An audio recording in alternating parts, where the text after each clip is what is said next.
Hey, welcome back to the Gill Athletics Connections Podcast. I'm so humbled you pressed play today on this awesome podcast, and I'm just so grateful for you. I want to get right into it. I got some time constraints today. Shocker that a track coach would give me time parameters, right? So we want to get into it so we can get as much value out of today's guest. Help me welcome the new, we're going to talk about this, the new head coach of the great Hoosiers of Indiana University. Help me welcome the wise, the wonderful Mr. Ed Beathea. Ed, how are you, sir? I'm good, Mike. I appreciate having me on. Yeah, you and I go back a long way. Anytime you go back to my coaching career, that's automatically a long time for me now because that was so much long ago. And I'm sure we're going to get into it here on some of the fun times we've had at camp at Indiana. But I'm excited for this, man. I've known you for a long time. I've seen you coach. I've known you as a friend. So I'm excited about this. I really am. And I know little secrets about you that I know you won't bring up, but I know I am. So we'll have some fun. Well, let's jump right into it, Ed. At some point, assuming you were an athlete, and I know you were an athlete, coaching had to change for you in your mind. It had to go from something that was done to you, go run this, lift that, etc., to where someday it had to, I don't know if, like a light switch or not, but it had to be like, oh, wait a minute. I could actually be a track coach. Like that could be a career for me. Where does coaching begin for you? So I probably realized that I was probably better suited for a college coach than a high school coach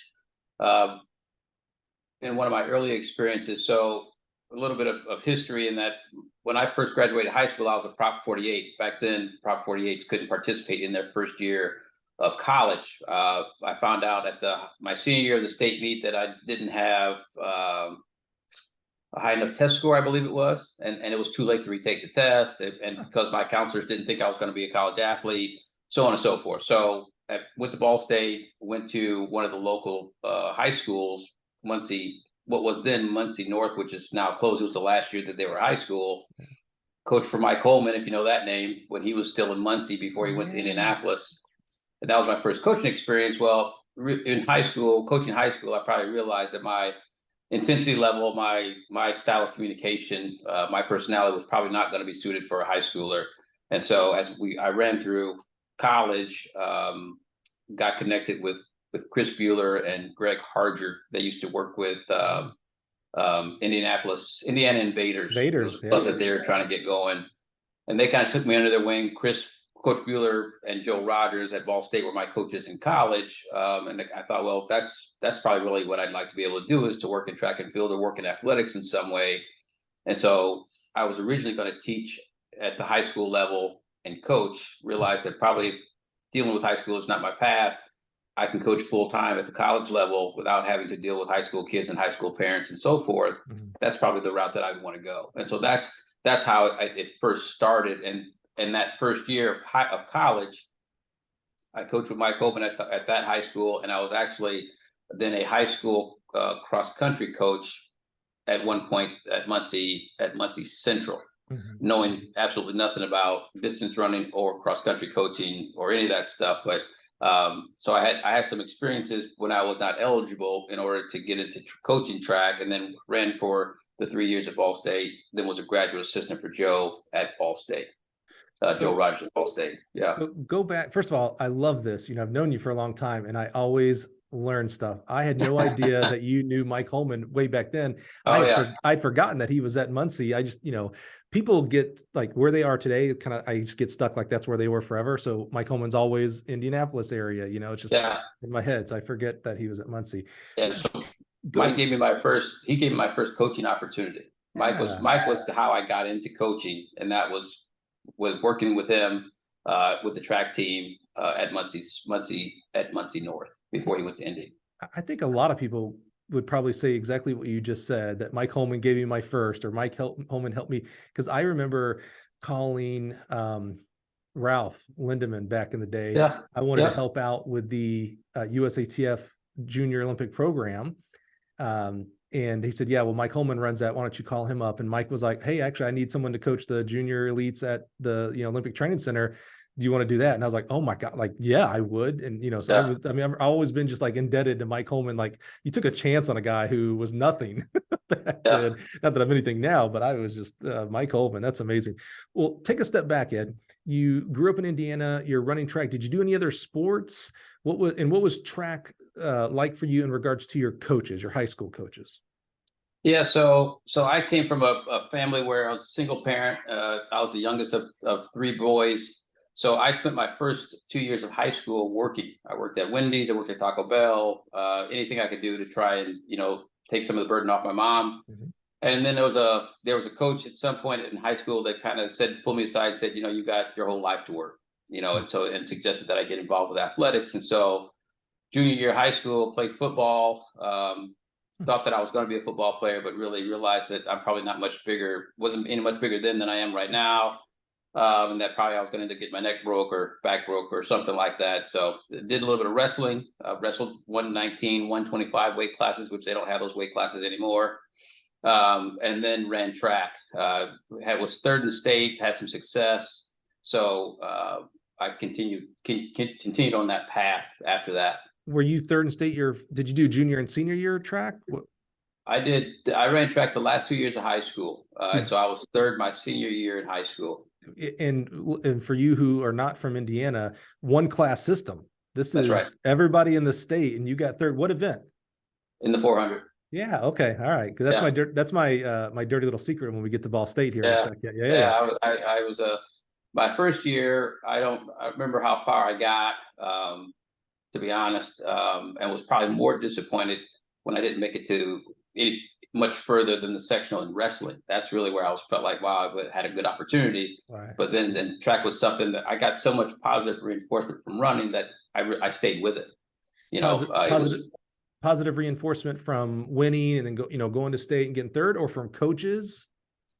From having success at it, winning events, being able to be involved, participate, being able to be relied on, by the team, by the coaches, being reinforced by family and friends, all of that stuff. Yeah. That you kind of hope as a parent, you hope that your kids find their place, their path. I was fortunate that I found my path in running track and not working at Wendy's. Yeah, right. Exactly. Yeah. Thank you. Yeah, exactly right. Yeah. But I think what got me in trouble what got me in trouble was that I only ran my last 2 years. And so I wasn't on our advisor or counselor's radar from an academic standpoint to make sure I had all of my boxes checked. Right. I wasn't probably forecasted to go to college, running college, be a head coach at Indiana University, so on and so forth. So I actually love, now that I know the outcome is positive, you're sitting here today where you are today, that you are a Prop 48 kid, because, so you obviously have you get third in state, you start having your mind set on like, oh, I'm going to go to college. I can run in college. People are recruiting you, et cetera, but you have to sit out a year. A lot of people probably wouldn't even like shame you for this, would have quit, like, oh, I can't even run. Well, then I'll go work. Obviously there was a need for, for income and things like that, but you persevered. Okay, if I got to sit out the first year, I'll sit out the first year and I'll still be involved in track. You're helping at the high school. You still kept at it. Yeah. In truth, not running never crossed my mind. I had to sit out a year. That was just part of the process that I had to go through. Unfortunate, yes. But I was always throughout that freshman year looking forward to being on the team, being able to practice. There were some guys that I ran against in high school, or guys that ran and that were seniors that graduated that were really outstanding athletes that were at Ball State. And so I was like, I wanted to be a part of what they were doing. I wanted to be with them. And in truth, as a result of that experience at Ball State, I was in 4, 5, 6 of those guys' weddings. They were in my weddings. I mean, that period of time was the time where I probably you kind of find yourself and kind of figure out who you are and who your friends are. And so I keep in contact with some of those guys now.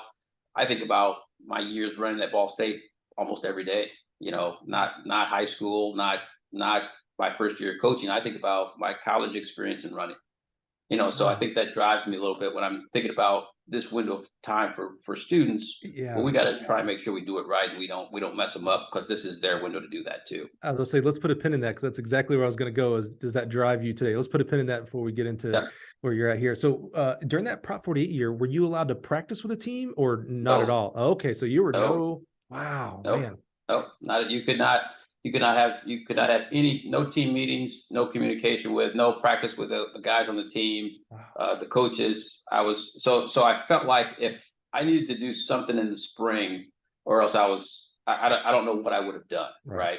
So I thought, well, the thing that makes sense is to go work at the high schools in the sport, not necessarily thinking I was going to be a coach, but I just wanted to be around track for the time that I couldn't.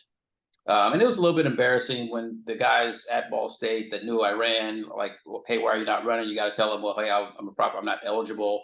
That part of it for me too, kind of encouraged me as I got into coaching to get involved with academics within our teams. So I've always been involved with our academic piece on our programs, because I knew that for me, that piece was challenging, but also I felt like if I can get through that first year and graduate with a master's degree, then all the excuses that kids are going to give me, I've already experienced them. I've already done it. There's a recruit that is you're recruiting that's listening right now going, crap, man, I'm not going to get over on this guy.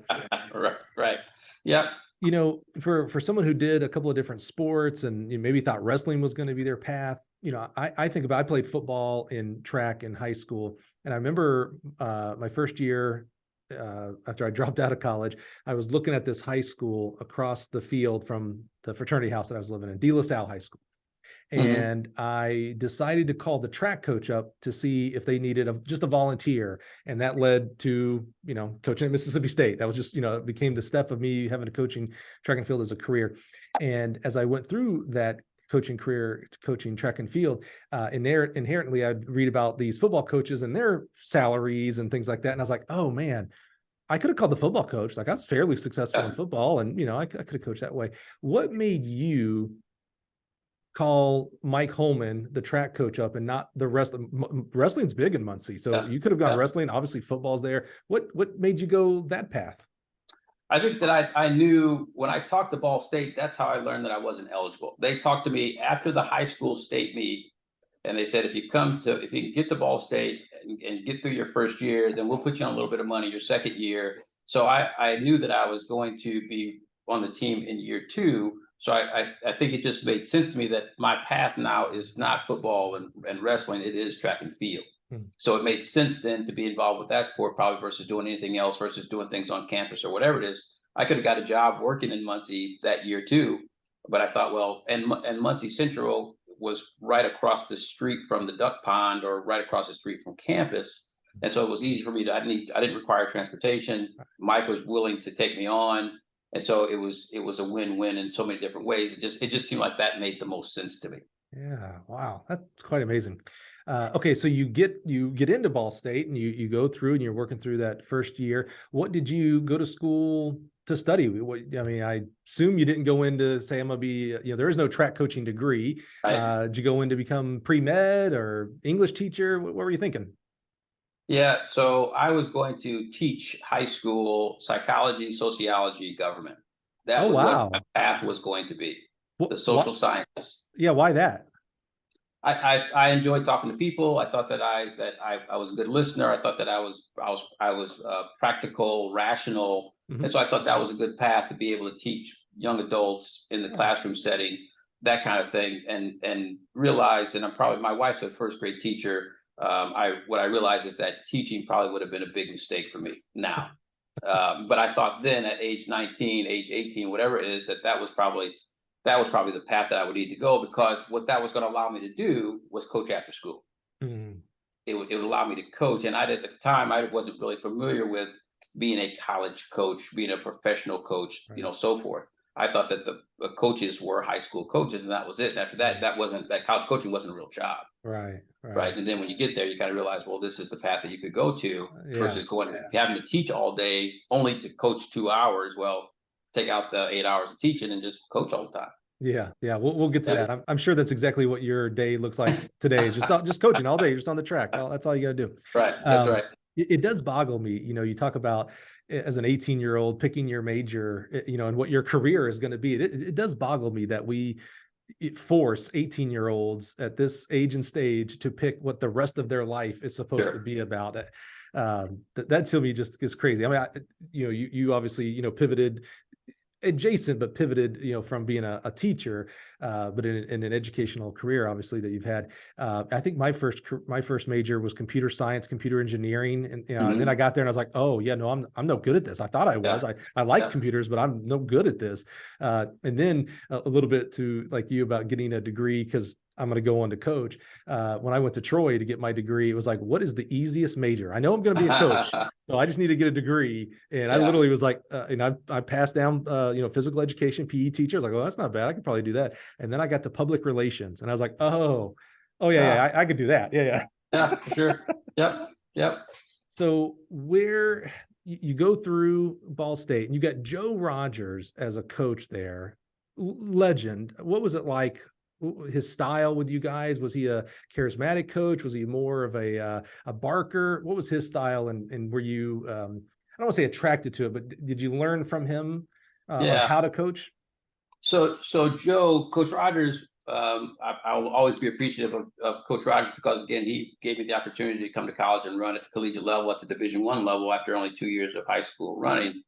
Joe was more of the teacher personality. He wasn't gonna be real high. He wasn't gonna be real low. He was gonna be the real pragmatic. Hey, this is the biomechanically a great way to do it, a great way to train, a great way to get better. We used to make fun of Coach Rogers because he would go to the clinics and then come back, and we knew as soon as he got back from the clinics for the next 2 or 3 weeks, we were going to be doing all this stuff he learned at the clinic, and then we'd eventually get back to how he trained, right? But Coach Rogers had Chris Bueller, who now is, I think, a principal up in Indianapolis at Garion High School or something like that. But so Chris Rogers was kind of the one that interacted with us at our level, right? He was going to be the one that was going to tell you jokes, and he was going to be the one that was going to give you a hard time about X, Y, and Z, or about some girl he saw you with, that kind of stuff. But Chris Rogers was also the type A, like he was really organized. Everything had a place. And so once I ran through the 3 years of college, I then was a graduate assistant for Ball State, and my direct person to deal with was Chris Bueller. So he was the one that would say, hey, if you're gonna be coaching, you need to be professional. You need to be organized. You need to be thought out. Joe was the nuts and bolts, X's and O's, and was just a really good guy, a great human being, right? And I would tell that to anybody. And not that Chris Bueller wasn't, but that's who Joe was. He was an older, not your grandfather type, but kind of your dad type, right? Yeah. Who was going to be rational, talk you through, calm you down. Whereas Chris was going to be the one on a meet day that was going to get in your face, and that was going to be passionate, that was going to be emotional. And at our age, that's probably what we needed. He was the one we could relate to, if you will. But he was also the one that probably foundationally, a lot of how I function is Chris Bueller. Right. So something that you didn't ask that I'll share is that, like, once the academic year starts for me, I don't wear shorts to work. Right. So from August till the semester ends in May, I'm going to always wear slacks. I'm going to always wear pants to the office. Right. Because I'm not going to wear shorts to, because we're working. Right. I'm going to wear a shirt. And I'm not knocking anybody that does. So I don't want people to stop listening to the podcast because of it. But so for me, the structure, those kind of structural things have always helped me to be, I think, one, always be professional. Two, feel like I'm always taking the job serious, right? Feel like I'm always trying to do the best that I can in order for students and people that we interact with within the departments that we're at a good place, at a good level, at an equal level, whatever that's going to be, right? A respectful level. Right. So Chris Bueller helped me realize a lot of those kinds of things. Okay, I was going to ask that because we not much things that we consider new are new. Meaning we see representation from others, we see how other people do, and we go, oh, I kind of like that, I can dig that way, etc. That's what I was going to ask you is, where does that come from? The slacks during school year, during work time. We get a lot of things from our parents, so from mom, sometimes clergy, coaches. Is that where that comes from? It's Chris. He was I think foundationally, he was the one that kind of said, hey, this is a real profession, right? And so you've got to be able to, you need to be prepared for practice. You need to be thought out for practice. You can't just come in and wing it. You need to be able to hold the kids accountable. You need to be able to treat them at a human level, and meet them where they're at. Some of those kinds of things. Now, he didn't always meet you where you were at. He was also going to have a very high standard, a very high expectation for you. But you kind of also knew where that was coming from, because we had so much contact together. You knew that if he was getting on you, it was because you probably deserved it, right? And so I'm probably not Coach Bueller, and I'm probably not Sam Bell. I'm not probably Ron Helmer. I kind of have my own place where I'm at now, but I've had the luxury of having several different coaches to work for. Even working for Coach Holman was different than working with Coach Bueller and Joe Rogers. And so I really feel blessed to, Ron Mann was my first coaching experience out of Northern Arizona. And Ron was different than all of those guys. And so you kind of learn, and you kind of keep the things you like, and you kind of discard the things you don't, but you have exposure to all of it. And that's, I think, what's really valuable. Yeah, I think you're exactly right. I like how you said that. I'm not Joe Rogers. I'm not, but we are, maybe for lack of a better term, an amalgamation of all of those people. Some even just a sliver, some a big part of what we do, and even some on the inverse side of like, oh, X, Y, and Z. He used to do this coach over here used to do this, and I didn't like that. I didn't think that was respectful, so I'm not going to do that. That person still affects you and turns you into who you are. And then now as a coach over these many, many years, there are other people that go, oh, you know what? I worked with Ed Beathea, and I liked how he did this. And so I started doing this, right? And I made it my own way. I know we like to sometimes think we're, a man of one island, like, oh, I built myself to who I am. It's like, oh, no, you are on the shoulders of a lot of other men and women who have poured into you. Sometimes you realize that, all those people, and then sometimes you forget, oh yeah. I did get that from so-and-so. So that's right. I like how you put that. And I will say, I don't know that I actually recognize that you wore slacks all the time, but I do know one of your signatures for me is your shirt. You are always, it just fits right. You're always buttoned up. That is, the indoor season, I do the sweater vest as of late. Sweater vest was always my indoor season look, but I'm trying to decide now, do I want to change that or do I want to stick with it? Always for the meets, try and dress like you're going to work, and it's a real profession. That's something that you're serious about and important to you. And then, like I said, not knocking anybody who does it differently. I kind of have standards that I try to live by and try not to force them on anybody else. Well, let's talk about that real quick. I love how you said that, and that coaching is a real profession, because it is. And I think sometimes we get into coaching. I've done this. This is episode 217, so we've had well over 200 coaches that we've gone in deep for hours here on the podcast. And so as much as I thought I knew coaches, and, as a former coach myself, I've really learned a lot about the people who choose to be track coaches. And some of us get into it because it's fun. And what I mean by that is we love being in the sand pit, helping our kids, and we love setting up hurdles. But at the beginning and the end of the day, it is a profession. And it is a professional profession. We're making money. Some of us are making lots of money. I love that. Some of us are not making enough money. I don't like that. I think we should all be paid more. So talk to me a little bit about about the profession of coaching track and field. That's a pretty wide open question there. I don't really have any specifics here, but I'd love to just have a dialogue about, you're coming at it from this angle of the dressing. What are some other things that, I'm going to keep this on you. What are some other things that you do that are because the profession of coaching track and field is a real job? So I need to be professional, and therefore So probably a pretty broad question, Sure. And I'll try to do my best to try and answer it. But so I think that what I've always approached coaching from the standpoint of we're doing more than just coaching these students to be better athletes. While that is, of course, how we get evaluated, I think that we're also supposed to help them prepare them for life after college. I think that we're supposed to encourage them to get involved with community service projects.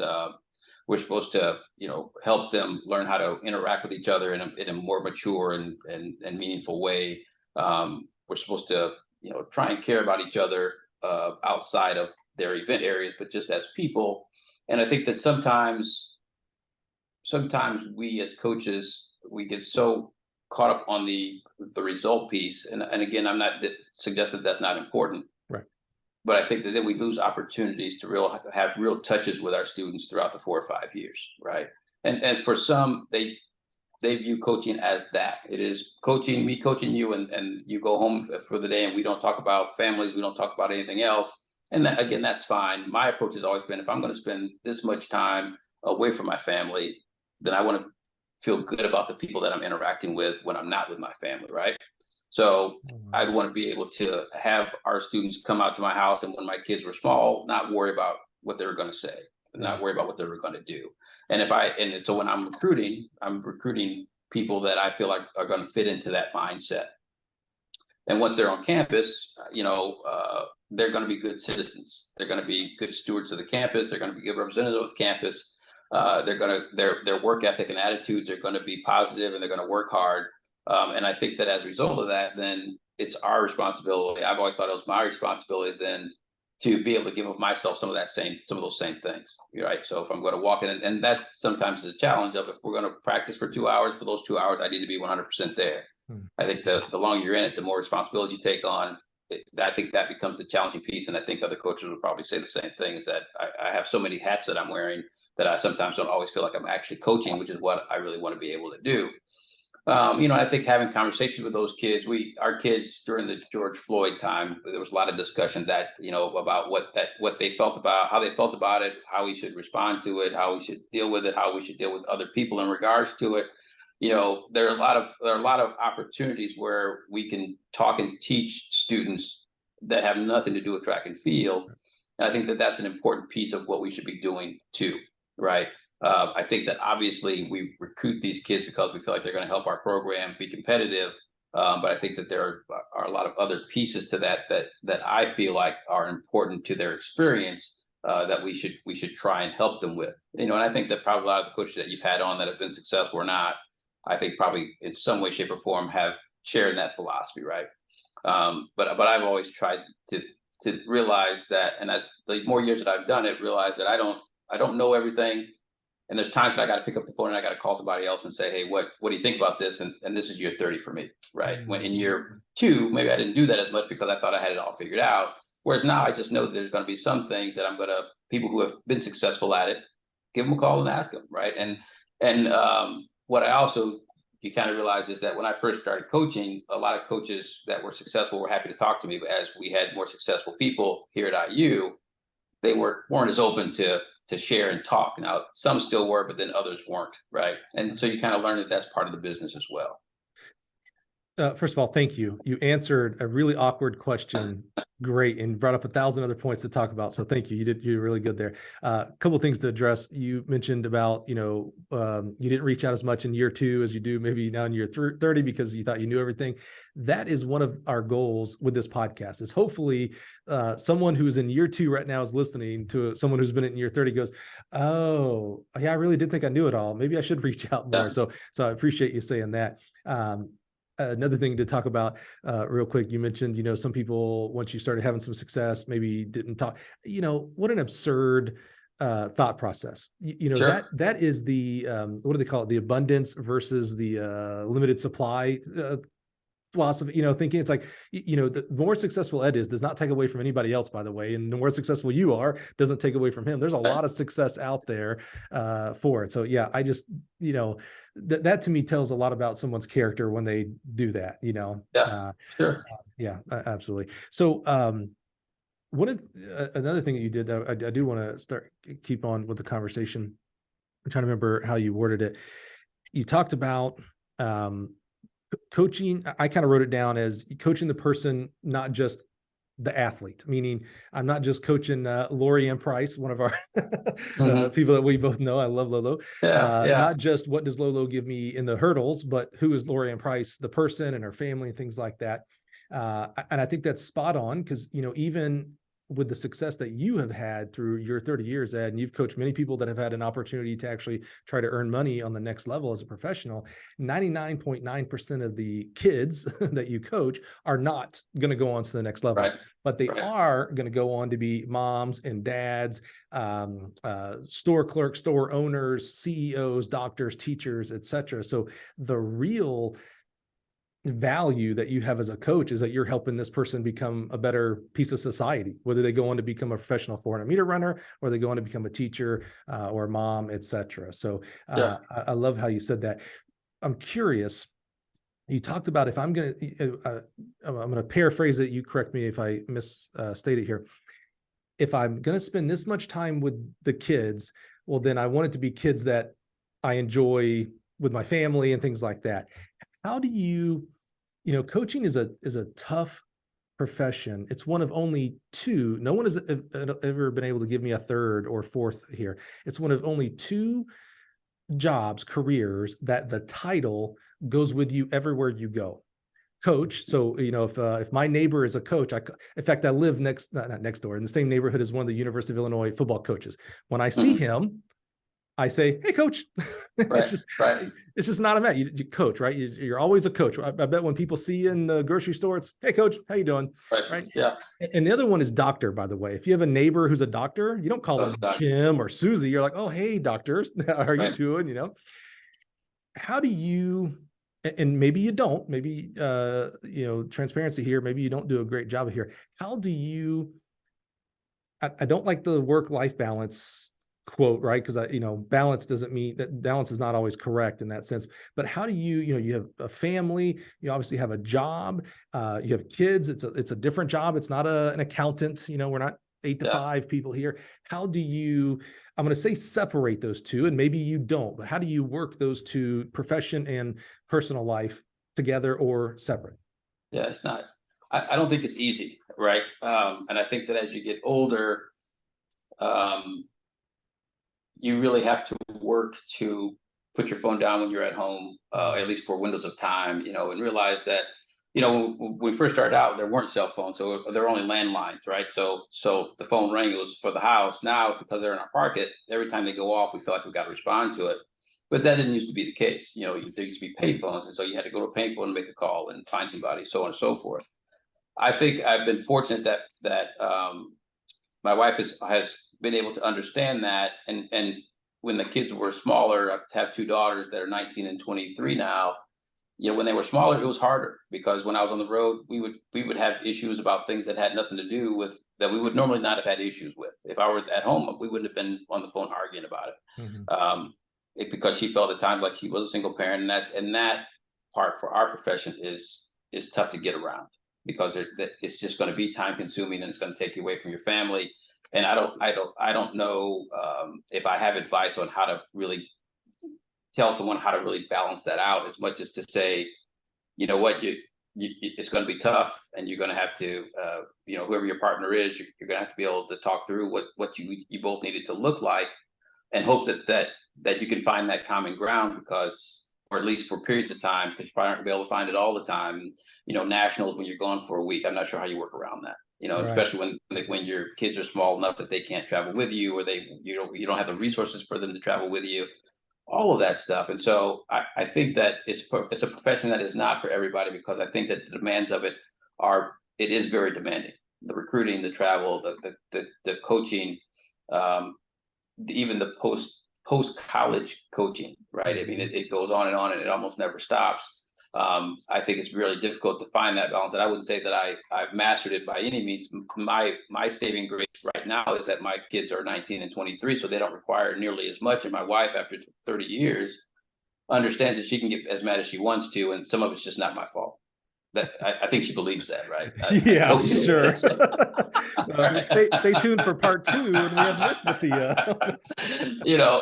I think that she just kind of realized that while she may not like it sometimes, that's just part of what profession is. And the more I can get her or the kids involved with the program, the easier that is, because then they feel like they are connected to the program and my work. If that availability presents itself, and it was harder at Ohio State than it's been when I was here. And so for those 8 years, because of our proximity and the way Ohio State set up, it wasn't as easy to get them involved as it has been here in Bloomington. And so I think it's just tough. And I think for the young coaches starting out, they've got to just acknowledge that it is tough, and really try and be creative and open about and transparent about kind of what you would want it to look like, what you think it can look like, or else it really is a challenge. And people, after 30 years, you and I both have had contact with a lot of people who have gotten out of it. And because it becomes too much. It costs too much, and so they've done other things. And so there's times when we probably all thought about doing something else. The tricky part is we end up at a place where, what is that something else? Right.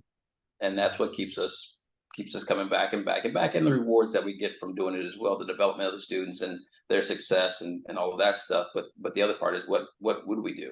What will be next for us? that we feel like we could be as successful and all that stuff. And so it's a big leap. And so we kind of stay and keep grinding it out.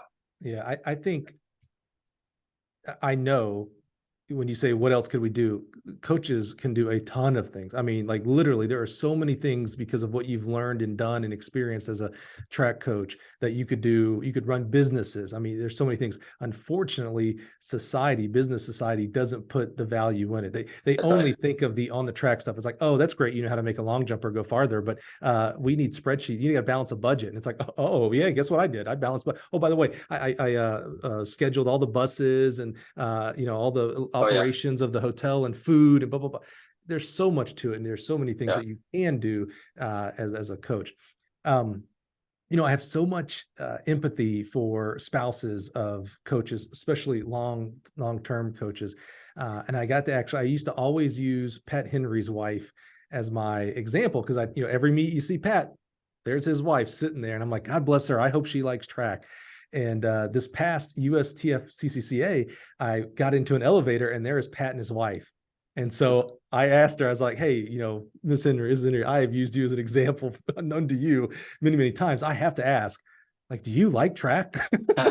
Right. And she's like, I learned to love it. Yes. I was like, okay. You learn to love it. Yeah. But it was interesting the way she said that. She said, I learned to love it. Not like, oh yeah, I was a track athlete. I loved it. But, I was like, oh, okay. Cause you're right. There's so much.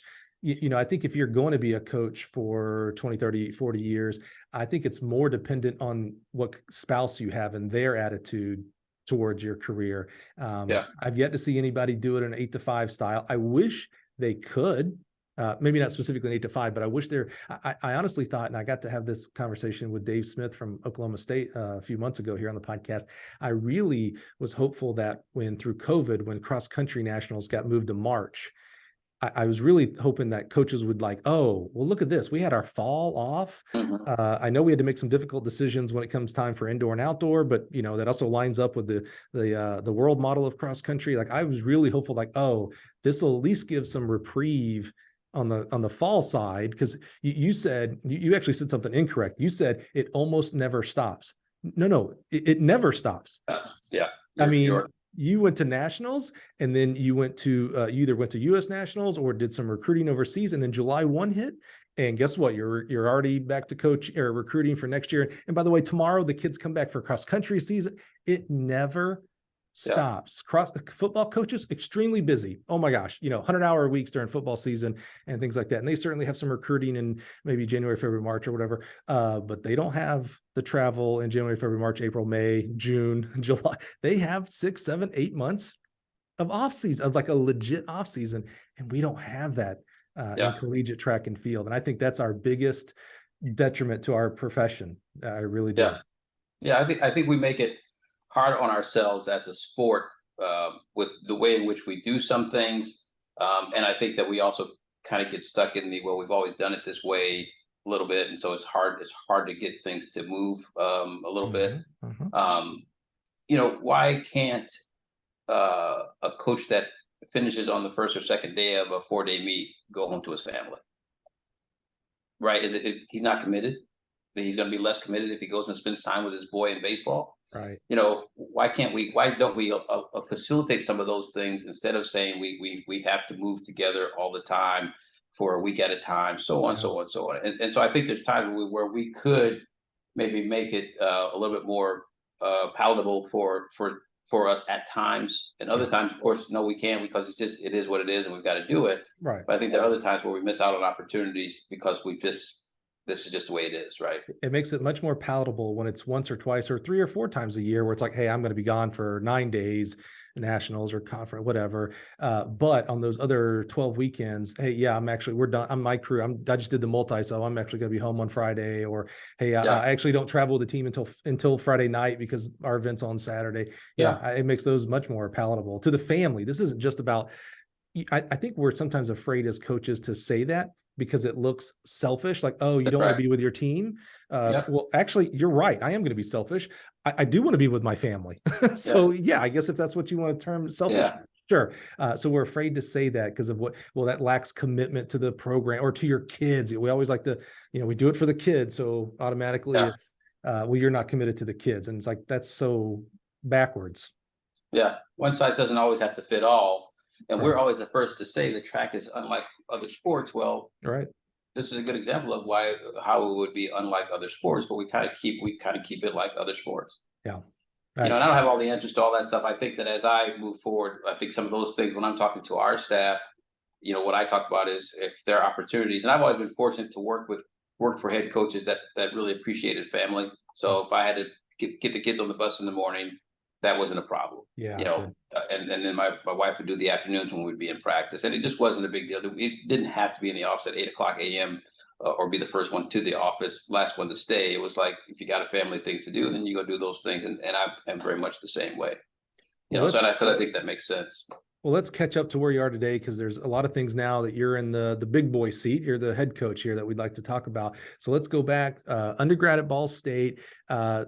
What's your biggest accomplishment as an undergrad, an athlete at Ball State? And if you don't want to answer, I'll answer it.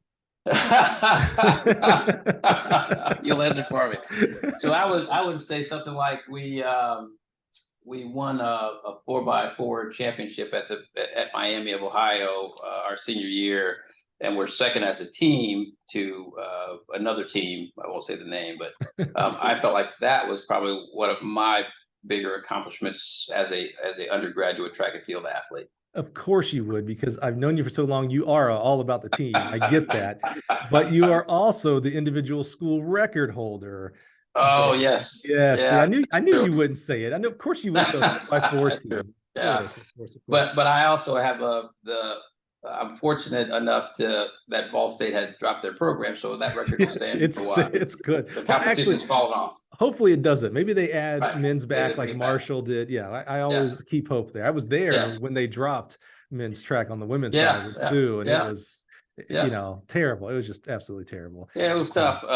But so I was fortunate that I felt like I had some really good success there. I had great experience there, and yes, I do. I think I still hold the record there, if I'm not mistaken. You do, yeah. I remember I'd met you going over to Indiana with Marshall Goss and met you and everything. And then I come back over to Ball State and I look up at the men's one day and I was like, wait, is that the same guy? How many Ed Beatheas can there be? Yeah. Always curious. We got about 20 more minutes here, so I want to rapid fire a few questions. I'm always curious. You were the GA. You went on to GA at Ball State, right? That's right. How do you? I always feel like this is a tough thing, but how do you go from one day your hangout teammates, your boys with people, you're playing well, back then you probably had the Atari probably in your days, playing the Atari on Friday nights, and then the next day, you go to become a GA and you're in a leadership role. It has to be a different relationship. How do you? That's not easy, and some of us fail at it. Some of us are more successful. How did you handle? One day it's Tony, my teammate, and the next day it's Tony, the athlete. Yeah. I think that I always try to approach from the standpoint of hey, we're trying to get better, and we need to be respectful of each other in order to be able to do that. So I've got a job to do. You've got a job to do. Yeah, we were hanging out yesterday and we can still hang out, but during this time, these are the things that I've got to be able to do, and I've got to push you or challenge you there. And I'll be respectful in doing it. I was never, power hungry, like, hey, I'm the coach and you have to listen to me, as much as to say, hey, let's, like, say, I think try to meet people where they're at, try and, connect with people in a way that is reasonable, rational, is what I've always tried to do, versus trying to be the tyrant or the control person. You try and kind of do it that way. And I think that as a result, and not being a roller coaster of emotion, right? Mm-hmm. So this is what we got to do. If it doesn't go well, talk about that. If it does go well, talk about that. And then we move on to the next thing, versus being all over the place and not reacting to everything, but just react to the things that are going to really make a difference, and at some point being level-headed about it. And so for me, that was how I approach it. Where that seems to be, I'm kind of imagining you through these different stories, and that's a great way of how I would describe you as well. Very level. I've never really seen you, we haven't had talks about like, oh man, this season sucked, Mike, because blah, blah, blah, blah. In the reverse, we've never had conversations of like, oh man, we won and it was the most amazing thing in the world. Yeah. You're very steady. You don't let the downs get you too down, at least from the outside here. You don't let the downs get you too down. And you don't let the ups get you too up. Has that been, were you like the most serious 5-year-old in the world? Or, like, where did that come from? Or did that come from as you started working into the profession? I think I've always erred on the serious side, right? I think that my sense of humor is absolutely fantastic. I think it's awesome, but I think you got to be paying attention to kind of catch it, right? Mhm. The sarcasm's there, Yes. and the delivery is always a really important piece of that too. Yeah. And so but I've always typically I'm going to err on if I'm talking to a group, if I'm talking to a team, my go-to is the serious piece. Okay, what do we need to cover? What are the points that I want to get across? What is it I want you to take away from this? And so I try to lighten myself as much as I can, because I know that, and I probably like it when I am able to be lighter versus having these conversations where people are a little uncomfortable. That's probably where I feel like I'm comfortable at, is feeling like I'm in control of the situation. But really, I try to lighten things, and I think my wife appreciates it when I'm not always so serious too, right? Hmm. But my go-to is typically the serious piece, and I've probably always kind of been that way. And you've got to be real to yourself, especially during the recruiting process, because you don't want a kid to choose Indiana because they think Ed is the class clown and always cutting Right. up jokes, and every once in a while it gets serious. It's like, oh, you're going to be severely disappointed. And when you're recruiting young people out there and they see who you are, it's like, oh, yeah, that's exactly what I want as a coach. Well, good, because that's what you see is what you get when you actually come here to be coached. I think it's that self-awareness piece is extremely important. I think I've seen mistakes, and I've made them when I was coaching, where as I was recruiting someone, and I really want that kid. That's why I'm recruiting this kid, and so I change a little bit of my personality to try to suit what I think they want. And then they get on campus. I've tricked them basically. And they get on campus, and they're like, "Oh, wait a minute, you're not the guy Yeah. that was in my house." And it's like, well, too bad. Well, okay, well, too bad that they're going to leave. Yeah, and that's the game that we're all playing, is how much of it do you do in order to stay in the conversation versus trying to be who you are. Mhm. For me, parents tend to respond better to me because they think that they like the straight shooter part of it, right? Mhm.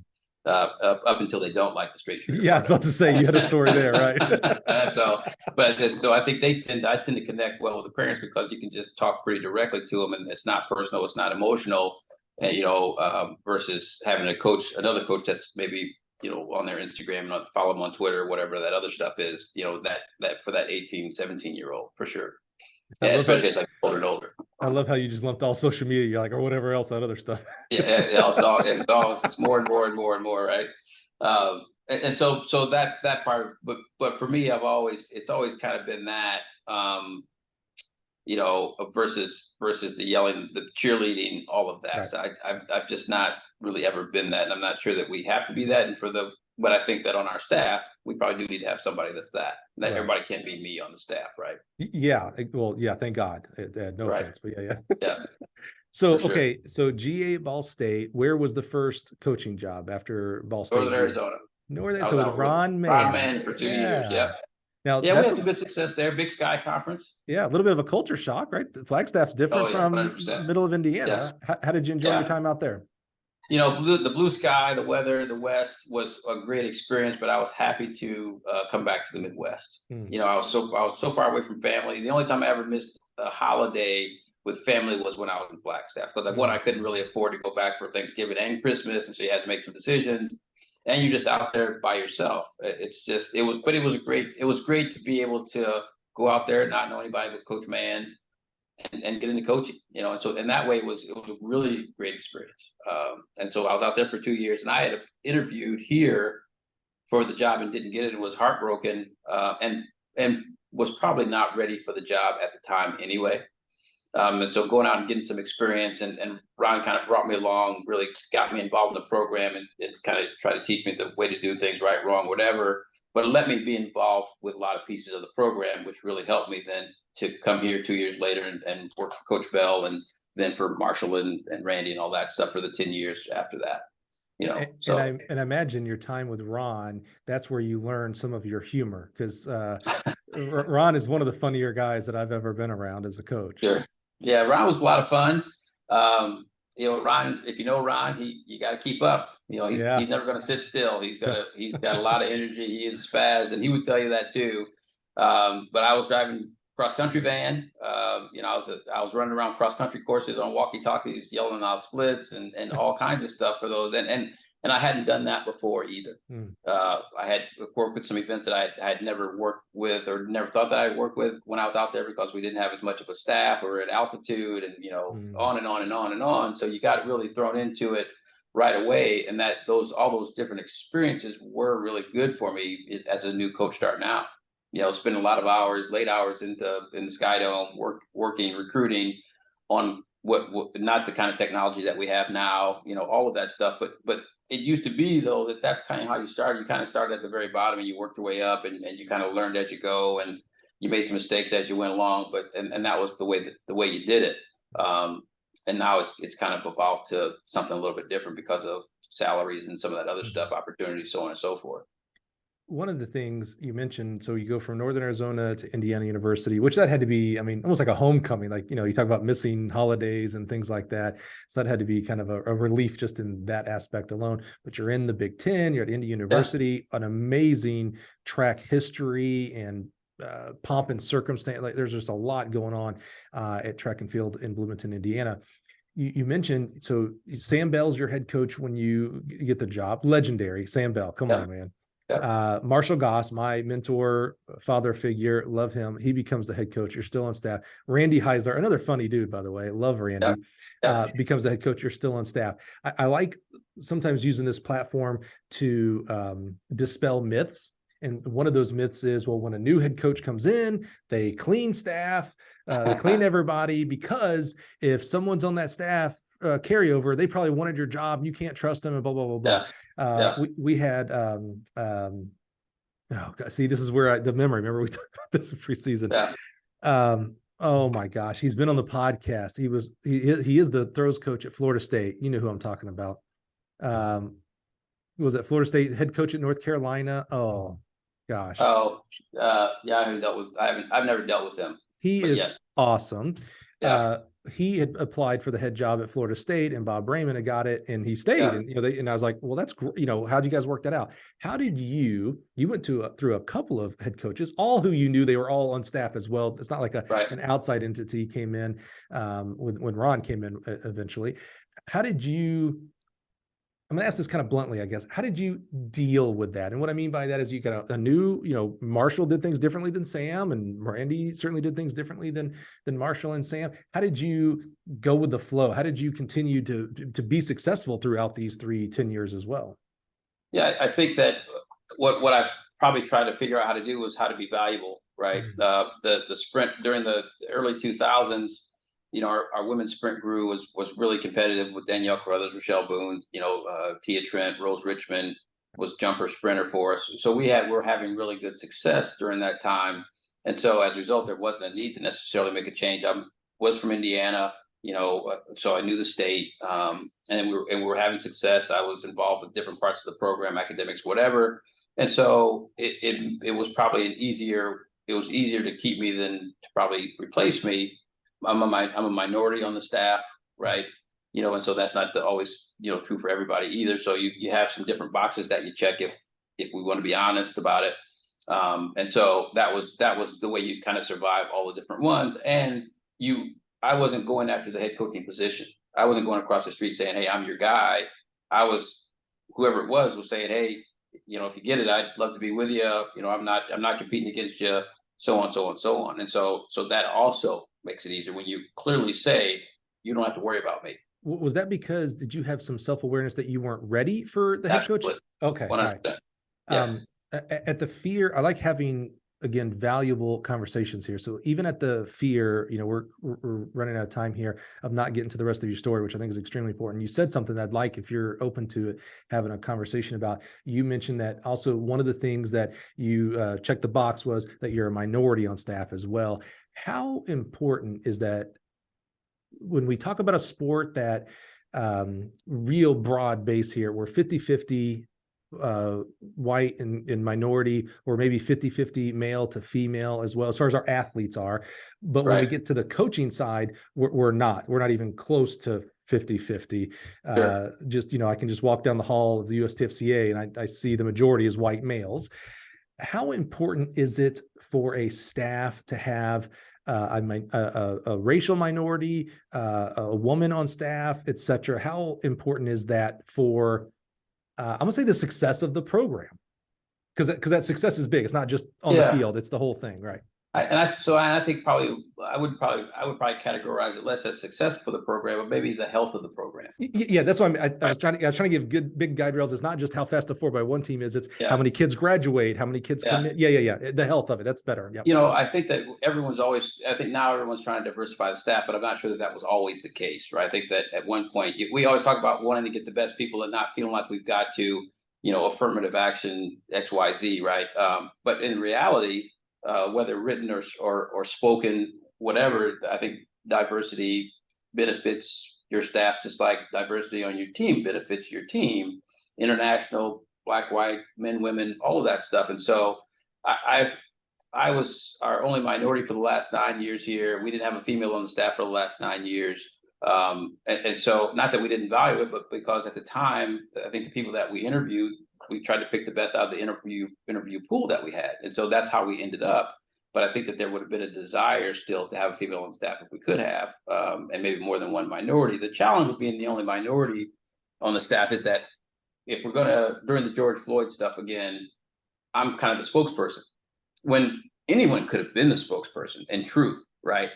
But it was such a tense period of time that it was like, well, I don't want to say the wrong thing. I don't want to do the wrong thing. And really, there's not a right, wrong thing as much as just the compassionate thing. But it turns to the race piece of it versus that. And so I think that then becomes a little bit fatiguing too, in that I'm the person that is supposed to kind of answer the questions or kind of blaze the path of understanding for everybody. And not that I don't want to do that, but I'm not the only one that can do it just because of my skin color. And so I think that's what we get into a little bit too. So now that we have a minority on the staff, then we can't be a program that has racial issues. Well, that's not really true either, not necessarily.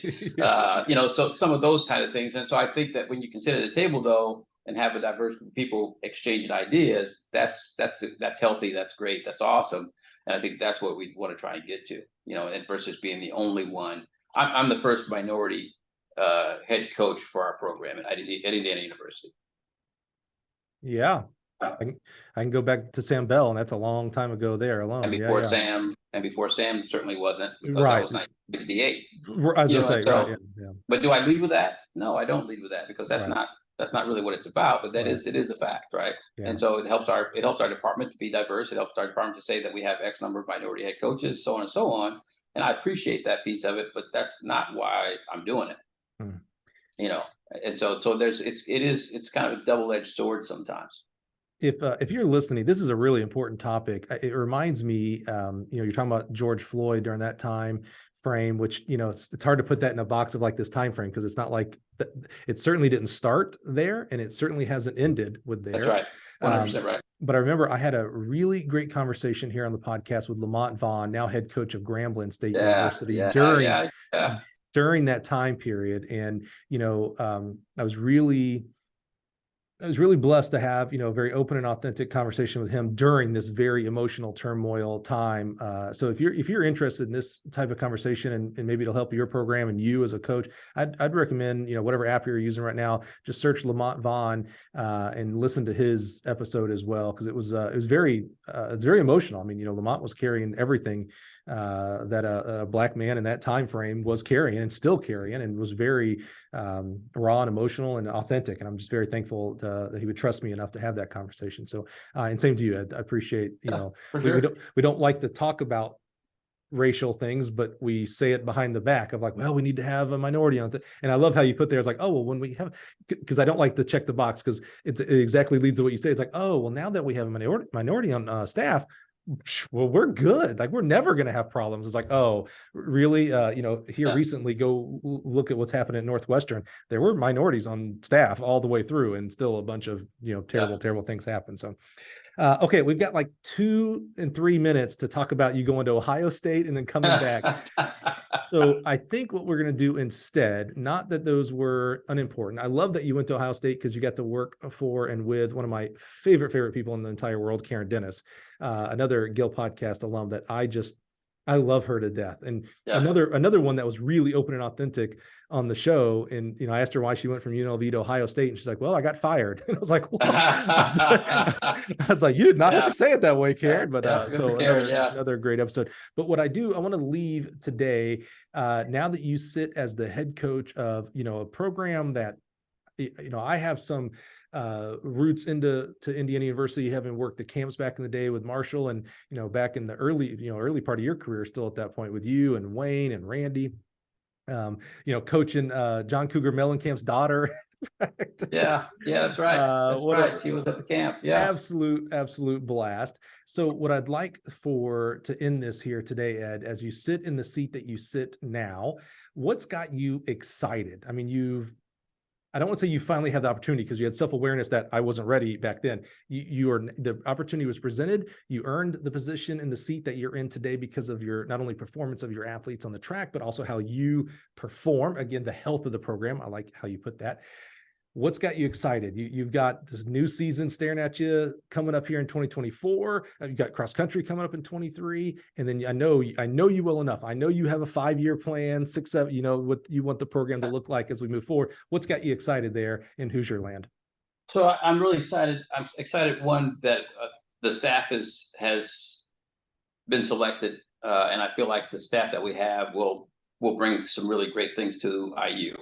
And so, which makes me optimistic about as we add in USC and UCLA, that we can be competitive in the conference. Right. Because I think that we know that communication is going to be a focal piece of it.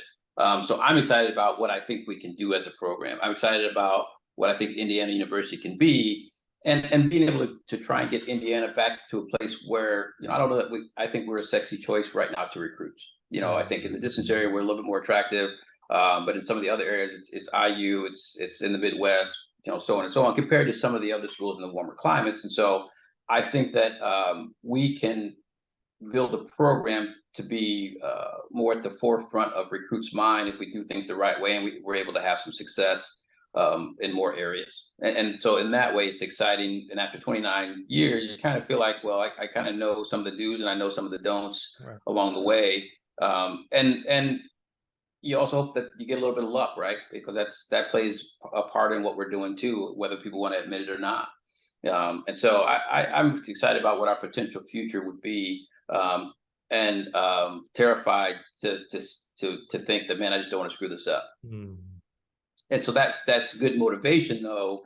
It's not so much fear, but as much as to say that the motivation is to not mess it up. And so I really want to make sure that I'm putting forth the effort and thinking things through and trying to be organized and communicate in such a way so that I don't, so it's a little bit of fear is not always bad, I don't think. Yeah, we demonize nervousness and fear, and it's like, well, that's your body's way of telling you that it's important. Like what you're doing is important. And I don't hear you being motivated by fear. I hear you being motivated of, I'm going to have a lack of complacency. I'm not just because I'm here, we're just going to continue doing the same things, and what happens, like we're going to put measured plans in place. Again, knowing you well enough that there's going to be measured things in place there. So, and I appreciate you addressing luck. We don't like to talk about luck because we like to just say it was all me and my staff and everything we did. It's like, nope, sometimes you just got to get the breaks. So you had no weight of bearing on it at all. That recruit decides to go to Indiana because they liked the ice cream they had on the visit. It's happened before, trust me. Random stuff, 100%. I appreciate that. Well, Ed, from all of us and from me and my heart to you, man, I'm excited for you. It's, I think you said it best when you talked about, I kind of know things to do and don't do. And I think you're knowing you again well enough, you're still learning at it as well. Like you're continue to like observe and make changes here and there. But I am really excited about you being a head coach. What you have done as the architect of your disciplines has been always top notch. I mean, just, who you coach, and I've known a lot of your athletes past you as well, so everybody talks highly of you, your style, I think it's unique, as compared to other coaches, but it works. And I love that. And so I'm really excited to see you at the forefront of it, and how your coaching staff gels around you and helps and enforces the culture that you're going to bring there, and see what happens there at Indiana. I always forget about USC and UCLA. Big Tens is a whole different ball game. Even right here, in Champaign, you've got Petros. That's a whole different ball game here right. with Illinois, what you guys are doing, and a bunch of other Roslyn over at Ohio State.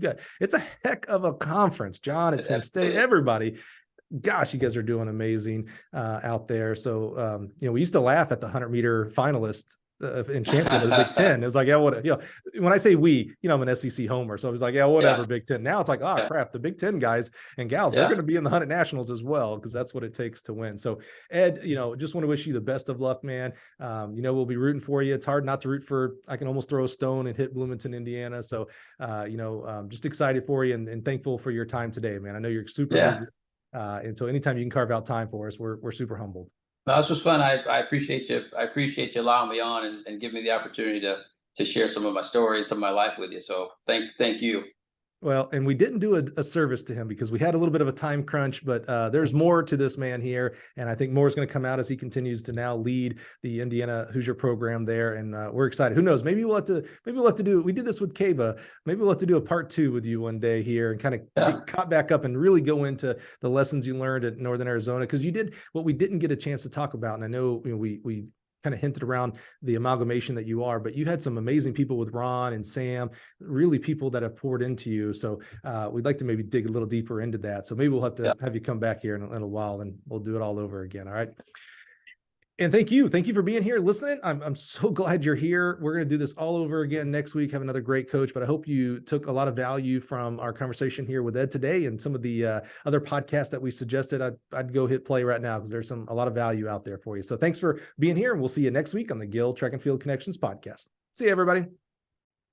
So let's go to our first full-time job. So you're GAing at Ball State, and GAing at different places has a lot of different responsibilities, from very intimate responsibilities. You're getting your hands dirty with a lot of things to very hands-off-ish. You're more learning. Both have a lot of value, actually, but there's nothing that really simulates what a full-time position is, especially at a full-time position at a fully fledged out program. You go to Northern Arizona University. First of all, you're away from home. We talked about that a little bit already.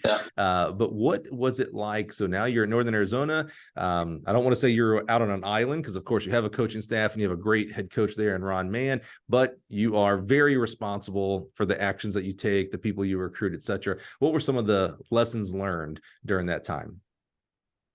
Yeah, so when I first got there, I only knew Ron in Flagstaff. Met the team. We had several Jamaicans that were on the team at the time too, and so I learned some lessons from the Jamaicans in how you interact with them, how you treat them, how you talk to them, and kind of what their expectations were.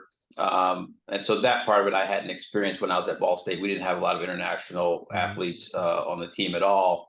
I think the other part of it was just trying to be organized, being thought out, and also appreciating that this is their window to do it. So there would be times when they would come in and they would be pretty inquisitive, demanding of, hey, what am I going to do to get better? How do we fix this? How do we work on that? Whereas as an athlete, I was just doing what I was told to do and kind of assumed that stuff was already in place. Well, now I'm the person who's got to be able to figure some of that stuff out. And so, you had to really be able to manage time. You also had to be able to think through and talk through, and also be able to figure out where you could find information and what resources that you had.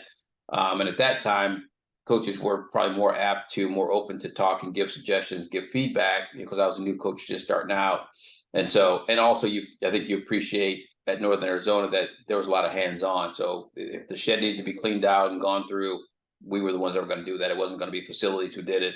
If there were things that needed to be set up or taken down, that was going to be some of the stuff that we were going to have to do, because we just didn't have some of the same resources as we have at other places.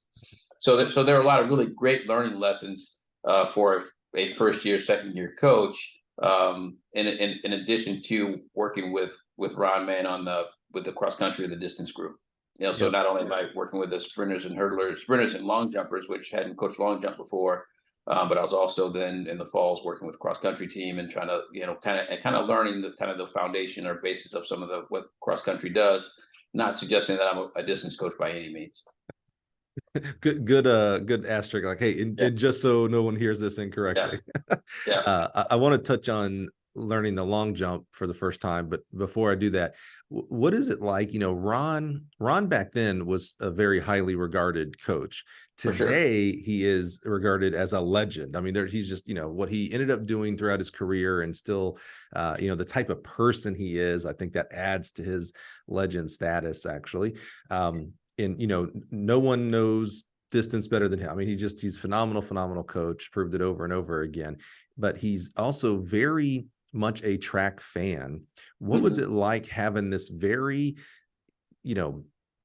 distance heavy guy? Obviously he's the head cross country coach and distance coach, but I mean, he is in it. He's teaching classes. He's doing, he and I were together at the USA Junior Elite Camp in Chula Vista. I mean, so he's doing a lot of other distance things.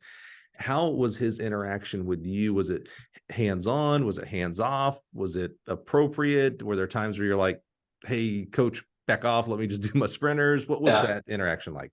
So I think that Ron was the epitome of a great mentor. I learned a lot from just the idea that you've got new people coming in, people that are transitioning, and you need to be able to give them space and give them room, but also, he included me in a lot of conversations. He explained a lot of the things to me as far as why he would make certain decisions.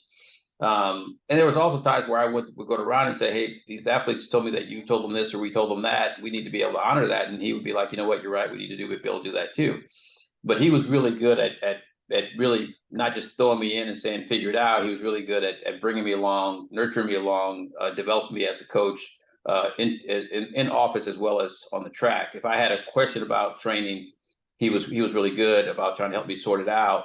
But he was also really good at just kind of giving me the room, space to do it myself. And fortunately, there weren't many instances where I think, man, I really dropped the ball, made a mistake on that. But I would say that in those first 2 years, some of the things that I was doing, how we were doing it, I probably do it different now, 100%. But it just made sense to me at the time, and he was good with that, and Ron was great at being excited about all the events. He was a distance coach, and that's kind of what Northern Arizona was and is known for. But he was really of the belief that in the Big Sky Conference, we would want to have representation across the board. And so it wasn't going to be just the distance area that thrived, but that the sprinters and all, we scored points. We had football players. So we were hustling, and Ron is the epitome of just a guy that hustled all the time. He just never could sit still. And so you kind of learn, man, when you think that you got it all done, there's still other things to do, and he was, I thought, the epitome of that, but also the epitome of being excited about the entire team all the time. One of the things I wish more head coaches would do, and we're going to get to that with you and your head coaching experience here in a little bit, but I wish they would prepare our assistant coaches more and more better to be head coaches themselves one day. And what I mean by that is not the X's and O's. Golly, I think we as coaches over-index on that. There are a million clinics, camps, podcasts, classes, et cetera, to do that. And that's fantastic. To be able to coach the kids better, absolutely awesome. And we're seeing the results out on the track and in the field. But we get coaches that become head coaches one day on any level, and they don't know how to budget. They don't realize that there is a budget. They don't know how to schedule. They don't know from meets down to buses to travel. They don't understand. They understand because they can't do their assistant coaching job without knowing the recruiting rules, but they don't know the other side of the paperwork, compliance meetings with your athletic director, your oversight, things like that. How was Ron? Because I thought I heard you say Ron was really good at explaining to you, and I assume when you say you mean the staff as well, on the decisions he made. Was he did you get put in charge of equipment or scheduling, or was it Ron just did it all and you guys just were byproducts of it? Yeah, so out there, I think I dealt with, if I can remember correctly, it was 30 years ago. I dealt with academics. I don't think I did a whole lot with equipment. I did some with travel and some of the budgeting in that regard. And so you start out with some budget exposure. You start out with some logistics exposure, or organizational, talking to the different departments. And I do think that you're right. It probably wasn't until I was at Ohio State or was coming back from Ohio State that you understand the importance of wanting to be involved with the other departments within the department, right? I think we get so focused on, want to be great in our event areas, and that's very important. But I think, to your point, being able to work with other departments and other department heads so that they can see you in organizational leadership positions is truly important. And when I came back here 9 years ago, I had encouraged the staff even then to be able to say, hey, look, if you have opportunities to be able to be on a selection committee for another position in another department, sit in on those, volunteer to do those things. If they're asking for people to help do this or that, if you have an opportunity, you have to go have a meeting with sports information or sports with strength conditioning, go and sit in on those meetings, interact with those department heads and all that stuff, because it really does prepare you. You have to be mindful of what you're saying and how you're saying it and how you're interacting with people, which is a great experience from our standpoint, but also they're able to see you in a light that is different than just being on the field and coaching. And I think that when we're mentoring, I think that's a piece that should be included in the mentorship, is that, hey, go and take advantage of some of those opportunities because they really are valuable.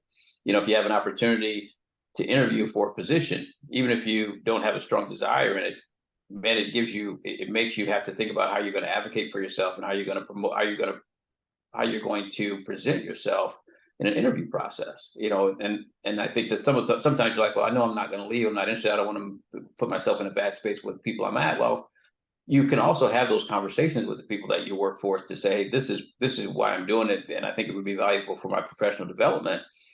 But again, I think that it comes back to the communication piece. There's got to be an environment where you feel like you're open to communicate. And that was probably the strength with Ron, with Robert Gary, was that you had the ability to, you knew that it was a comfortable place for you to be able to communicate with them, whether it was things that you agreed with or there were things that you were wanting to question or inquire about. It was a safe space to be able to do that.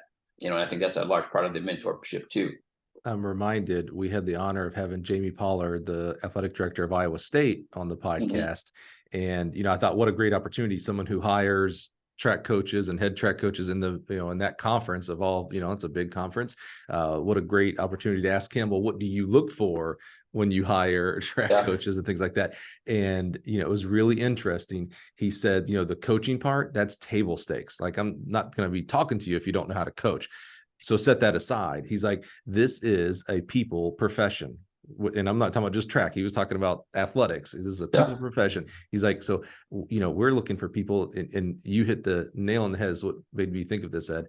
He said, if you can't work with academics, if you can't work, and I think he even specifically said the hiring committee, if you can't work inside of a hiring committee, if you can't work with compliance and accounting, you'll never be successful. It doesn't matter how good you'll be out there. You'll everything will just fall apart. It is a people business first. So I love that you brought that up. And I love that Ron was like that from the get-go with you. Like for a rookie coach, it was like, hey man, here, I know you think you're only going to be on that track, but here's what the profession really is. Yeah, for sure. So how many years at Northern? 2? I was at Northern for 2, and then was able to come to Bloomington after that. So how'd that come about?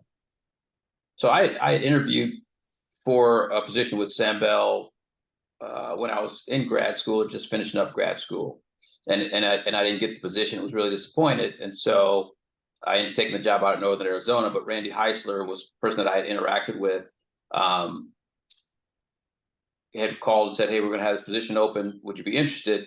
Now, the other part of that was when I was at Ball State as a graduate assistant, Chris Bueller, who was a graduate assistant for Sam, because back then you would go through the graduate assistant process in order to get coaching positions. And so there was a bunch of coaches that were grad assistants for Sam that went on to be coaches throughout the United States and were really great coaches.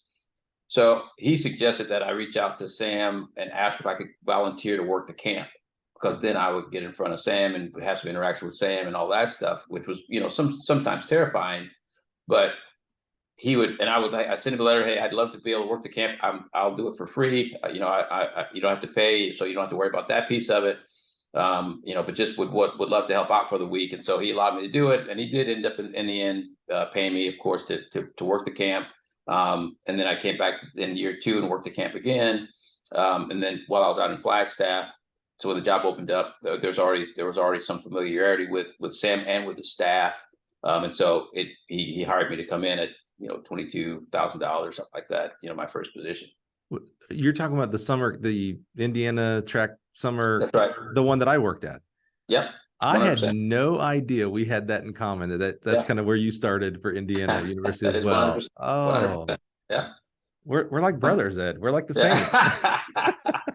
Yeah, it was a great experience, and yes, and I would recommend it if the situation was similar. I would recommend it to anybody, because even if you did do it for free, it's still a great experience. And you have contact with all those coaches that are involved in those camps, and and it is a grind, man. It's in Bloomington in the summer, it gets hot and humid and all that stuff. By the end of the week, you're dragging, but it was a great experience. I roomed with Wayne Norton, if you remember that name. He was head coach at Georgia years ago, and all that. And Wayne to this day is, in my mind, one of the best coaches in track and field. One of the most quality people in track and field that I think you'll ever meet. 100% too. I agree with that sentiment on the people, because when I think about my time at the Indiana track camps, and I think I did 3 or 4. I did it for years. That's what I think about. It's like, oh, well, that's where I met Ed, and that's where I met Wayne and Randy and Marshall. Absolutely. And just phenomenal. And some of the athletes that went on to be coaches, and I'm like, oh yeah, I coached you when you're a middle schooler. The people. That's a great idea. I wonder how does that still go on? Not necessarily the Indiana track camp, but do summer camps like that where people come from the outside to help coach? I'm out of that world, so. Yeah, I think the camps in general used to be really big in the 80s, 90s. I think that the numbers have fallen off a little bit from what I know of it. But there are still camps, and you bring in coaches. You of course want to include your staff, but you still then, whether it's people that or buddies of yours, whatever it is, you invite them in because it's a week to have some fun with the kids. Yeah, that's awesome, man. I love that that's your experience. I had no idea. That's awesome. It's fantastic. So, I think I met Sam once or twice. So I don't know Sam at all. I only know the stories. How was it? So Sam, here's my perception of stories and things like that. Excellent coach, excellent motivator, could be harsh at times. He was not everybody's friend, although I don't know anybody of quality that is everybody's friend, to be honest with you. That's a little sketch to me when, someone is everybody's friend. It's like, well, what is it? If you're everybody's friend, you're no one's friend. I don't know. But I do know, Sam, legacy is another word that I think about with Sam as well, that, he did some phenomenal things at Indiana University. I do know that there's an extensive coaching tree, to your point, that comes out of Sam and his staffs. So what was it like? What did you learn? You had Ron Mann. I know Ron much more than I do Sam, and I wouldn't say that they're complete opposites because I don't know them well enough to say that, but I know they're different. So how was learning those differences of another head coach? Yeah, I think that when I think about Sam, I think that I worked with Sam his last 2 years of coaching. So he started here, I think back like in 68 or something, 1968 or something like that. So he'd had some great years, and track, has certainly evolved and changed since he started out into now. I think the thing that I remember about Sam was that when he talked, although he was, I think in his 70s maybe, he was still very, very much on top of, very sharp about track and field. If he was making a point, he was probably right about the point he was making. Now, he may be loud about it, he may be in your face about it, but he was probably right about it, right? And so he was able to, I think, be able to kind of work the room, control the room, get people's attention wherever he went because of the success that he had and his reputation that he had. And he was going to let you coach, but you did have to coach the way that he wanted you to coach. It had to fit into his beliefs of how to make kids better and how to develop kids, some of those kind of things. I can remember doing some drills that I learned in level 1, level 2, whatever it was. And if he didn't like the drill, he would tell you that you weren't going to do that drill anymore. And you were smart probably not to do that drill anymore. Right. And so, and it's fine. That was, he had the prerogative to do that. But a lot of times he didn't necessarily bother you too much. But you did have to be able to show that you had an understanding of what you're doing and what you're trying to do with that kind of thing. So a little bit You know? more hands-on from a Sam than a Ron. Yeah. He was probably a little bit more and again, it was at the end of his time. If he was in the facility and he was paying attention to what you're doing, it probably needed to make sense what you're doing. And if he came up and asked you, then you probably need to be able to explain it in a way that he was going to understand it. Mm-hmm. And again, I don't think there's anything wrong with that, to be honest with you. I think that as coaches, we should be able to explain the things we're doing with our students. And if we can't explain those things, then why are we doing those things in the first place? Right. Just because you learned it from somebody else doesn't mean that it applies to the group that you have or applies to the progressions of training that you're doing. So you should be able to explain why you do it. Yeah, I think I'd agree there. If I'm thinking about a head coach who, will do the extremes, the micromanager who wants to see all your plans and goes out and monitors your practices, all the way to the laissez-faire, like I don't even know when or where or who you're recruiting or who you're practicing, et cetera.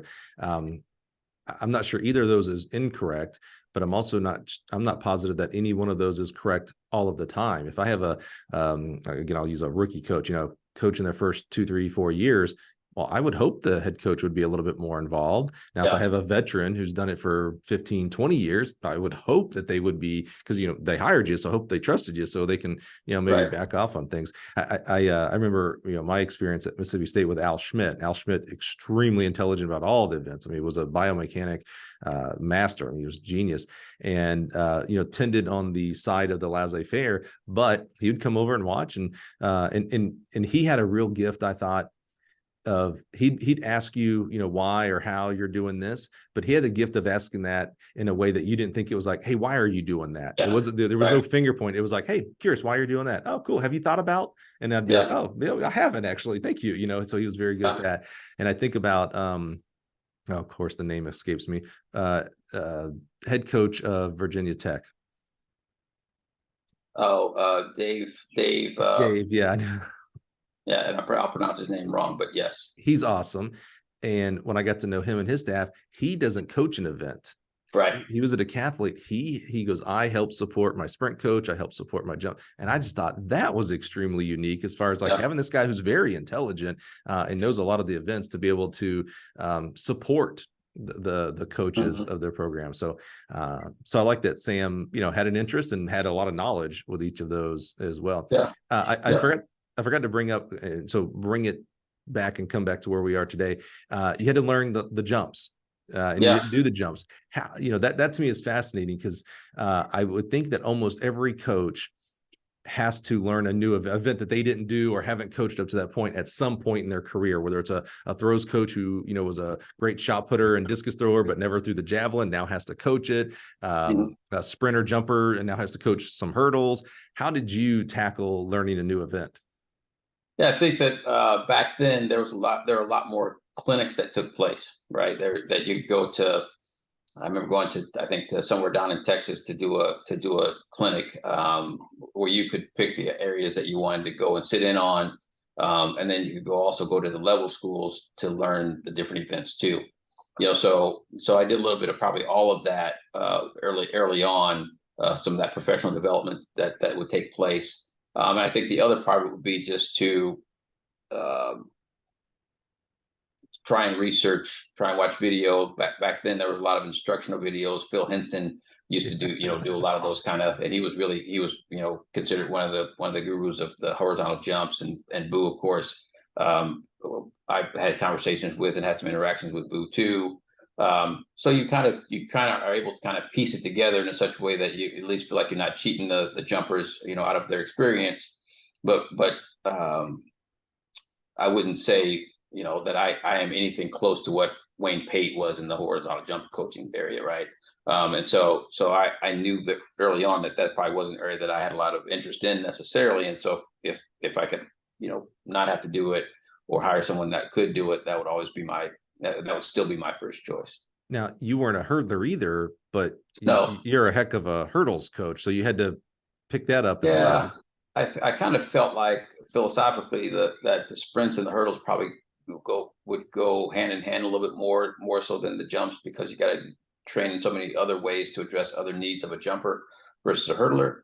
And so in that way, it seemed like, hurdlers are going to run on relays. Hurdlers can do some flat running, those kind of things. And so it seemed like that overlap probably was maybe a little bit more reasonable for me to be able to learn and to manipulate, if you will, versus the horizontal jumps, in that way.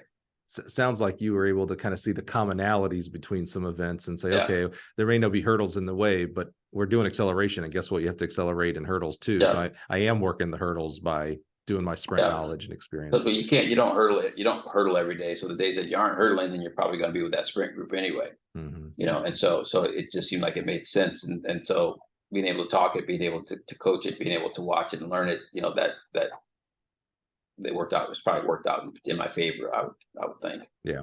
All right. So on Indiana part 1, how many years total there?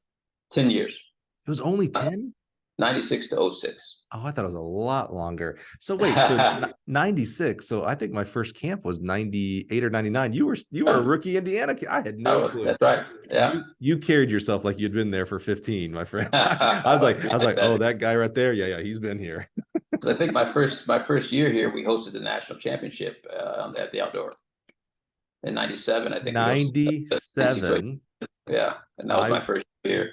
I was coaching high school in Chicago, and me and one of the kids I consider like a little brother, we came down to Bloomington to watch the 97 championships. Downpour. All I remember is downpour during the 100 because Chris, I almost say Nellums, I think that was his name.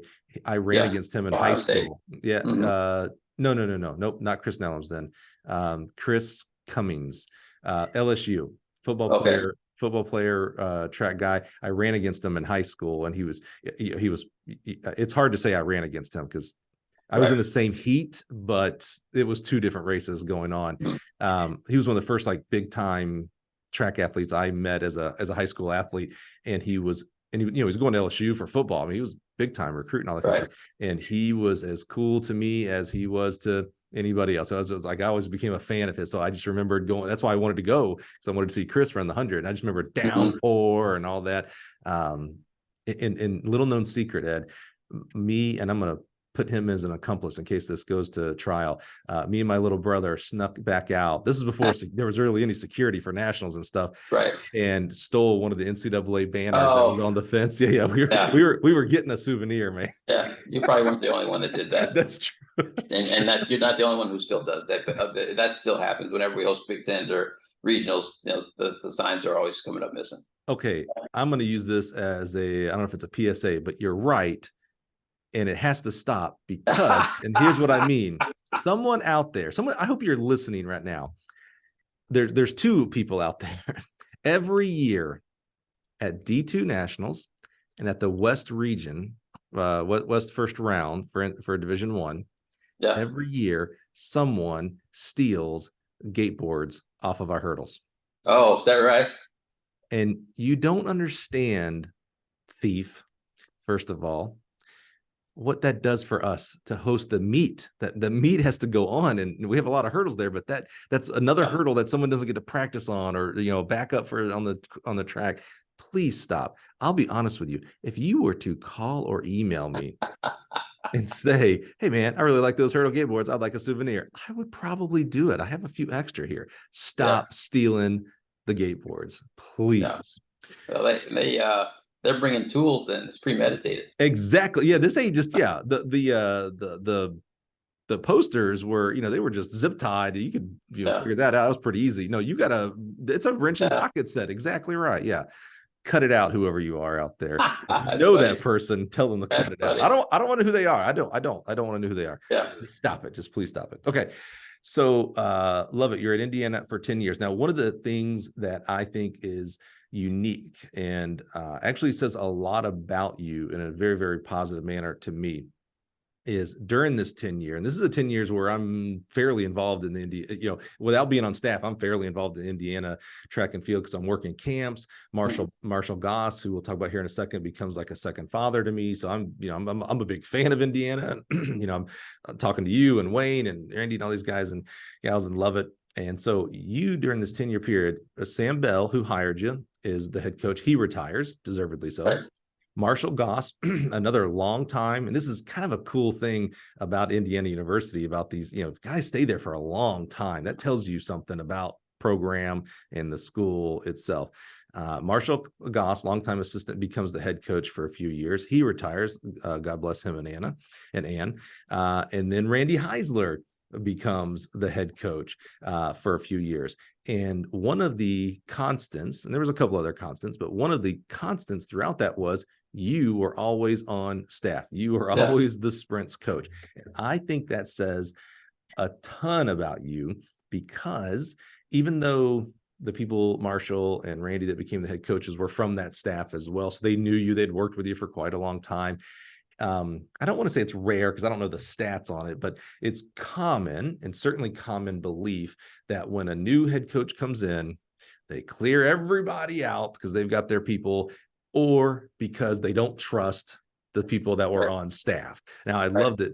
We talked about this briefly earlier about Florida State, when Bob, and of course, I forget his name again. God bless him. I love him. He's back as the throws coach at Florida State, and how they, even though they both applied, it's like, hey man, I'm still Florida State first and foremost. You got the job. Great. I'm here to support you. And he kept them, and they did an amazing job.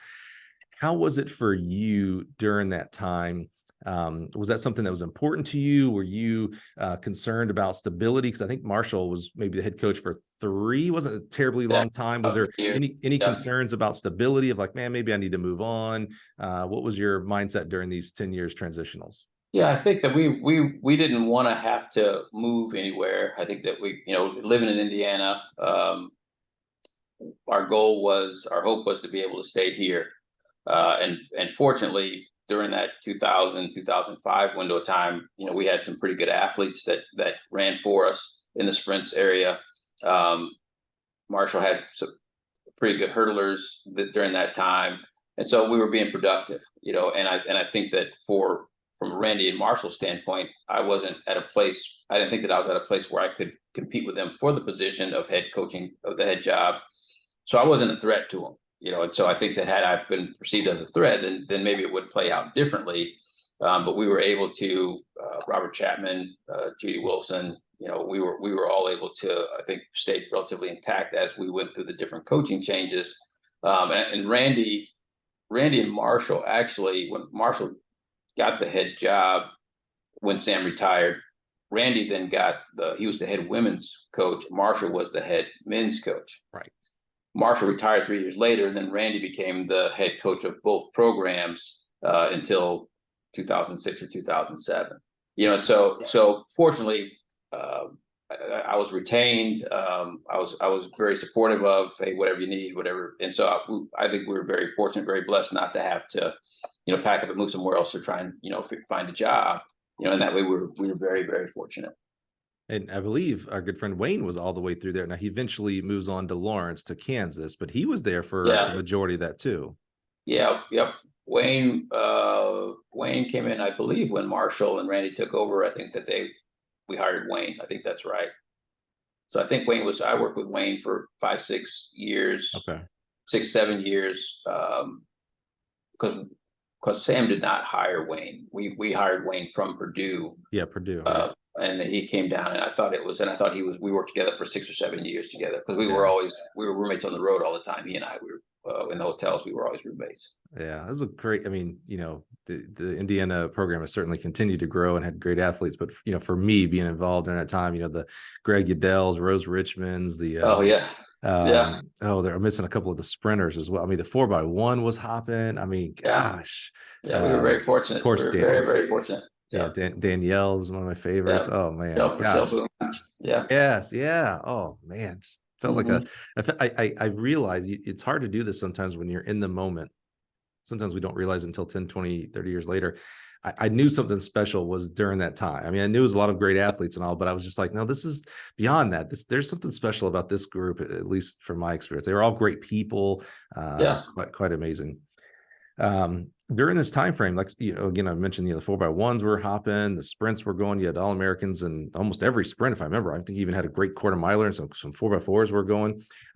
You had to be other head coaches had to be reaching out of like, hey, so I know you're an Indiana boy and all that, but you ever thought about coming to LA or Austin or whoever? Not naming any names. Were you fending off offers and staying at Indiana? Yeah, you know what? That's interesting you say that, because around if I was here for 10 years, probably around year 6 or 7, what I remember is that those summers would be what job's going to open up, and if I were going to pursue that job, what are my chances of, and could I get so and so to write me a letter, recommendations letters, and so on and so forth. And so when there's a window when you're hot, if you want to call it hot, when you're being productive and you're recognized across the country, that when our coaches are asked, they're going to say, well, you ought to talk to her, you ought to look at so and so and so and so. For about 3 or 4 years, that I think that I was one of those names if there was a sprint job that would open up, and because it was now 12 years, when head jobs would open up at mid-major type schools, my name would come up. And so, I was, a couple of institutions reached out. I interviewed, and it didn't, for whatever reason, either they didn't offer it or I didn't take it. So when I was looking at Ohio State, the reason why I went there was because, one, I think it was starting to be perceived that I was never going to leave IU. And then two, you try and I get a sense of, well, what is there a perceived path that if I were to go there, that may lead to a head coaching job? And I liked the Big Ten, and I felt like that was the conference that I wanted to stay in, if at all possible, for a number of different reasons. Proximity to family and professional development and professional opportunities. And so when that job opened up, when Russ Rogers retired, they then split the programs. Karen Dennis took over as the women's, and Robert Gary took over as the men's. He was looking for a sprint coach, and so I thought, well, Robert's a young guy, but you never know where he may get on the fast track too. And so it may open up some opportunities, for you to become a head coach there if you're doing a good job or doing a similar kind of job that I was doing when I was here. And so so then I was there for 8 years, and then of course, back here. So some of it was calculated, some of it was just opportunities didn't open up and present themselves. But yes, there was a window of time where it was, every summer was, hey, what's it going to look like this summer? And kids were small, talking to my wife like, hey, I'm going to put my name in the hat for this job, or I'm going to go interview for that job. And so and that starts to wear you out too. Certainly. It just becomes a lot. And we were very fortunate to have spent, what would be 28 years in either in Indiana or in Ohio, and that's, in that way, we were very fortunate from a family and from a kid's standpoint. We were very fortunate to be able to do that, not have to move across the country. Yeah, it's interesting. You talk about the summer time frame, the summer coaches transfer portal. Yeah. And it's one that, as someone who, my livelihood is based on where and who and what our coaches are at. So it's the one, I always say it's the only thing ever, I promise, that I ever look on Let's Run. It's the yearly the coaching thing. And I know 90% of it is bump. I get it. But there's people on there that are in the know as well. So anyway, but what I'm curious about, because of that thread and just the general thought, it's thought that, coaches just jump around. And by the way, I coached for 10 years and I was at 5 different places. So I'm that guy. All right. I was that guy too. But, coaches are moving for a reason. It could be more pay. It could be because they think the other place is more prestigious or whatever. It could be family. It could be, they were not getting along with the coaching staff or head coach that they were at. What, for someone who, I don't want to say was more calculated, but you certainly had a thought process to it. You weren't moving just to move. I get the sense that you weren't moving just for a paycheck either. I feel like maybe there were some opportunities that maybe paid more at that point that you were like, yep, yeah, it pays more, but I'm not moving the family to Nevada or whatever. What do you recommend? I know what I was searching for and why I switched schools so many times. What do you recommend for coaches that are in that, first 3, 4, 5 years? How should they maybe be thinking about whatever the next job might be, and that next job might be you just stay? That's also an option there. That's a really good question. The way I balanced it was, I had an opportunity to go. I ran at Ball State, so I had an opportunity to go to what you consider a mid-major size school, as a head coach. Well, what I knew was that if I would have taken that position as a head coach, I was going to end up looking for an opportunity to get back to a Power 5, or back then we didn't have Power 5, but I would have looked look to get back into one of the major conferences, the 5 major conferences, the Big Ten, SEC, Pac-10, Big 12. I wouldn't have stayed there. Even if I would have told them, yeah, I'm really committed to this institution, I know that I would have, haven't had been here for 10 years and knowing what the resources were and the level of competition and so forth. I knew that, and I'm not knocking mid-majors by any means. I just know from my professional desires, I wouldn't have stayed there. So it didn't make a lot of sense for me to have to move my family in order to really get somewhere else. Instead, just keep your head down, try and do a good job, and just wait for other opportunities. And it's not always easy to do. But for me and for us, that was the decision that we made. When I look at it now, and when you look at the landscape of athletics and NILs and Power Fives versus non-Power Fives, when I'm talking to people or trying to give advice or mentor, I always encourage them to be mindful of the institutions that they're looking at or applying for, and to be careful that you don't get stuck in a place where now you can't get out of it because you can't find opportunities. You can't. As a minority male, I was fortunate because in the late 90s to early 2000s, I think there was kind of a push to diversify your staffs. Whereas in the 80s, it probably wasn't as much of that. It wasn't nearly as diverse then. But by the time we got to the late 90s, early 2000s, it was more of a push to have minorities, have women on your staffs, and so there were some opportunities that present themselves. Whereas I think that if I were a distance runner, a Caucasian distance runner, it may have looked different for me, back then, because there was a bit of a saturation, I think, in that area. And so I always caution to be mindful of where you're looking at and kind of what your long-term goals are. Sometimes staying where you're at and developing your resume, I think, is better than going from place to place to place because the grass just looks a little bit greener. Now, if your head coach leaves and you're not retained, you don't have a choice, right? But if you have the opportunity to, then maybe try and cultivate some relationships and try and carve out some worth, right? Make yourself valuable in the programs you're in, so you become harder to replace or less desirable to replace. And so that's kind of the suggestions that I give now. I think that now the landscape is that I would leave the Power Five not knowing what it's going to look like in 8 to 10 years. Mm-hmm. From a financial standpoint, from a resources standpoint, I probably wouldn't do it. So we'll see. So for me, it wasn't that hard. It wasn't that complicated. Really, at the end of the day. What do you think for someone who's out there trying to build that resume, and that resume is not just that piece of paper, the whole body of work? What's more important for? I'm gonna call it. Let's call it a Division I job. Is it the resume as it relates to the athletes you've recruited and produced? Is it more important who you know? We always talk about the networking.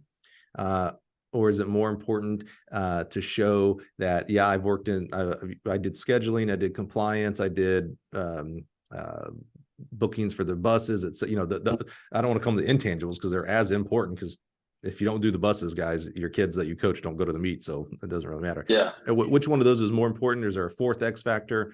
What do you think on that? Yeah. So when I was looking at trying to fill my staff this summer, I don't remember asking a single question about what other responsibilities did you have in your previous job. Not a single time. Okay.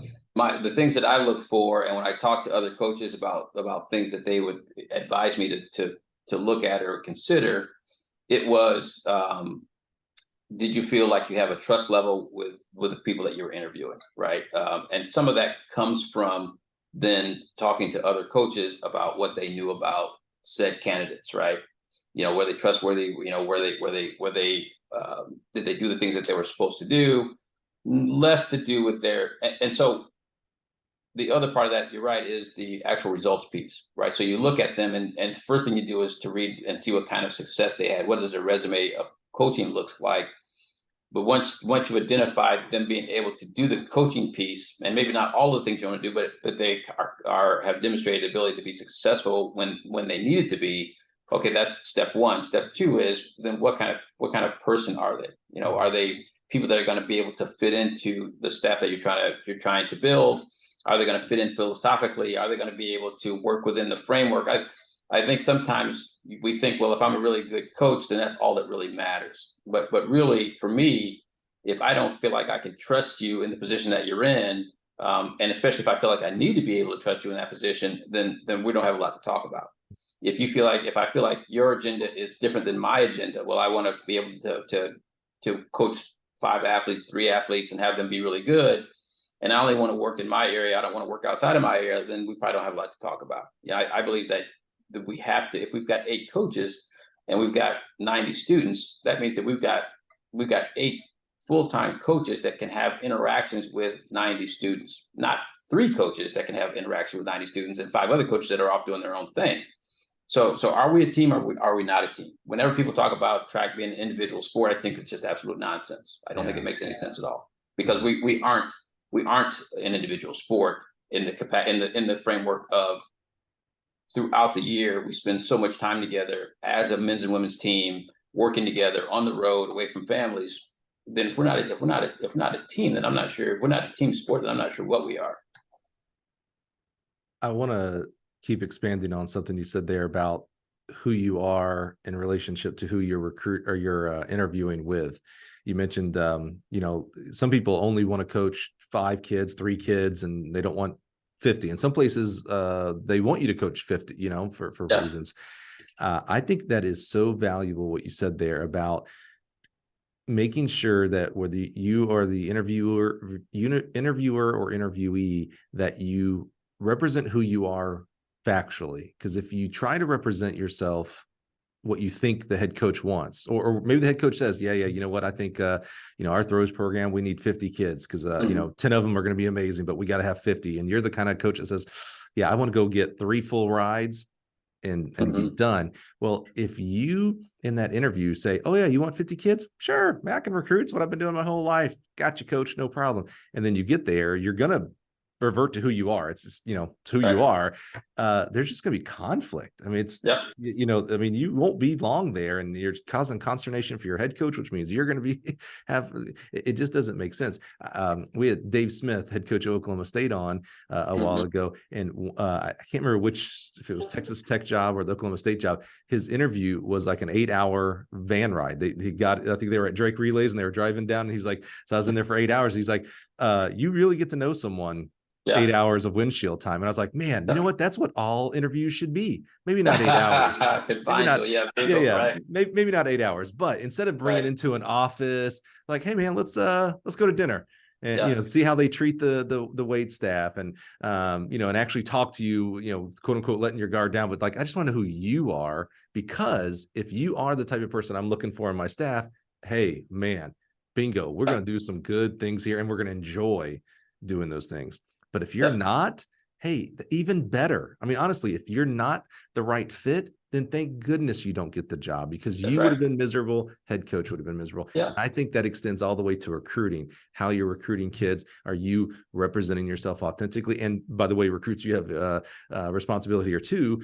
Be authentic to the coach. If you're, I'll use a funny example. Crocs are a big thing on social media. And no one's pro Crocs, by the way, except for the kids, but a lot of anti Crocs. If you're the type of kids like, man, I am going to wear Crocs 24/7 until it's come training. Well, let coach know that, so that either coach says, hey man, I got an anti-Croc policy. This is not the right place for you. God bless you. Good luck to you, but this ain't it. That's okay. You will be much happier that way. Yeah. And I think there are programs that they philosophically, they would prioritize, the high level kid, and that's what they care about. So if that means that particular event area is going to be off doing their own thing all the time, and the rest of the team is going to be doing something else, and they're okay with that, then those are the programs for you, right? And that's fine. I'm not knocking that. What I'm saying is, here in the Midwest, here at Indiana University, our philosophy, my philosophy is that we're going to all interact together. We're all going to be supportive of each other. We're going to try and establish culture or maintain a culture that is going to be inclusive of everybody, and everyone's going to feel valued, and everyone's going to feel appreciated. And if you don't, then you're able to come in and you're able to express that concern, and we're going to listen to you, right? And you don't have to be afraid of that. Right. So that's what we want. But I'm not. If somewhere else views it differently, I'm not knocking that either. If that works for them, good for them. But that's just what I would want it to look like. Correct. And I don't think it's wrong to do it the other way. Yeah. I think it's Yeah. wrong to do it the other way and act like you Right. are the opposite. That's what I think is wrong. Yeah. And I see sometimes out there. Yeah. How much do you, so the other component you said, when you're looking at, for you, when you were looking at applying jobs, and then people that have been applying jobs for you as head coach, you look at the actual results. So what are they, how far are their kids jumping? How fast are kids? How micro level do you go? Meaning, do you just look at results? Because results don't show everything, right? I mean, if I'm at if you're looking at maybe you're looking at hiring a high school coach and you see they had 2 10-30 kids. Well, I mean, that's amazing for any one high school, right? But do you do another level and find out like, oh, well, they actually ran 10-1 last year. I'm doing I'm doing terrible examples because you would know these kids by name, but like, do you go to a micro level and like, oh, are you looking at the D3 coach who just coached 4 10-50 kids and they all came to him at 11-5? Like, I mean, that's an amazing coach, right? Are you looking that level, or are you just looking surface level results? Yeah, so I think that it probably depends on the position that I'm trying to fill. In truth, I think that in some positions I'm gonna really get fixated on what kind of results did they have and at what level did they have them, because maybe I want that position to really thrive and be more productive than there, where maybe I'm not going to invest as much money in. Maybe we're not going to have as many students there. Right. So and is it an opportunity, for example, to get an upcoming coach who doesn't maybe have as much of a developed resume, but boy, they're really doing some really good things, and everybody's talking about how great they are. When they've talked to them, they've been really impressed with their X's and O's or whatever that's going to be. So I think it really just depends on what the recommendations are and what the position is that you're trying to fill. So I think it's not probably one size going to fit all. Yeah, that's probably the best way to, I mean, that might be that's the real answer, I think. Yeah, yeah, absolutely. Okay, let's talk about Ohio State here for a little bit. So you go there for 8 years. You get to work in the same athletic department as one of my all-time favorite people, Karen Dennis. I mean, what an amazing human being. I was so blessed. She's also a Gill podcast alum. So blessed to have her on here. She is like, I don't think she'd mind me saying this, she is like my grandma. I mean, she is, I came into the field house one day, it was like in January, so it was freezing, it's Columbus. And she comes up to me and she goes to shake my hand, and my hand's free, it's cold. She's just so warm and loving. She takes her other hand on top. Oh, baby, you're so cold. Thank goodness you're in. And I was like, Karen, I want to run for you right now. I just something. I mean, what can I do? God bless you. You're amazing. So, so you get to work in the same, athletic department, track and field department there with her. What was your time in Columbus like? That's it. Yeah, let's go there, because I have a really important question, I think, right after that. How was your time in Columbus? We having been 10 years at IU, going over to Columbus, which campuses are totally different. Departments are totally different. Brands are totally different. Ohio State's a huge brand that's recognized across the country, across the world, all of that stuff.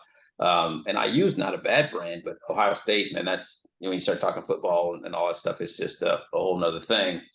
And so you kind of go over there and you sense pretty early on that the expectation is that you're going to be competitive and that you're going to be good. And I think most people that you come across in the airports and stuff, they want to talk about football and basketball, but ultimately anyone that you would talk to, typically, if I were to ask you, do you have any kind of connection to Ohio State? You may have an aunt, an uncle, a cousin, somebody that went to Columbus, right? And so, and that's what people always love to talk about it. So going over there from here, it was totally different, and it's 36 sports versus 24 sports. It's a large department. I thought the people were great there. Everybody was very friendly and everybody was very supportive, but it was a different feel from the campus being in a downtown, all the way through to the athletic department and Gene Smith and all that stuff. They ran a pretty tight ship, when you're over there. And some of the things that they did there, I thought were really neat things that we probably could implement here if we thought it to be valuable. I thought it was valuable enough that we could consider implementing it here at IU. But the experience was great, and working with the track and field program there was great. Working with Robert Gary was great. I had access to some really good kids because of the brand.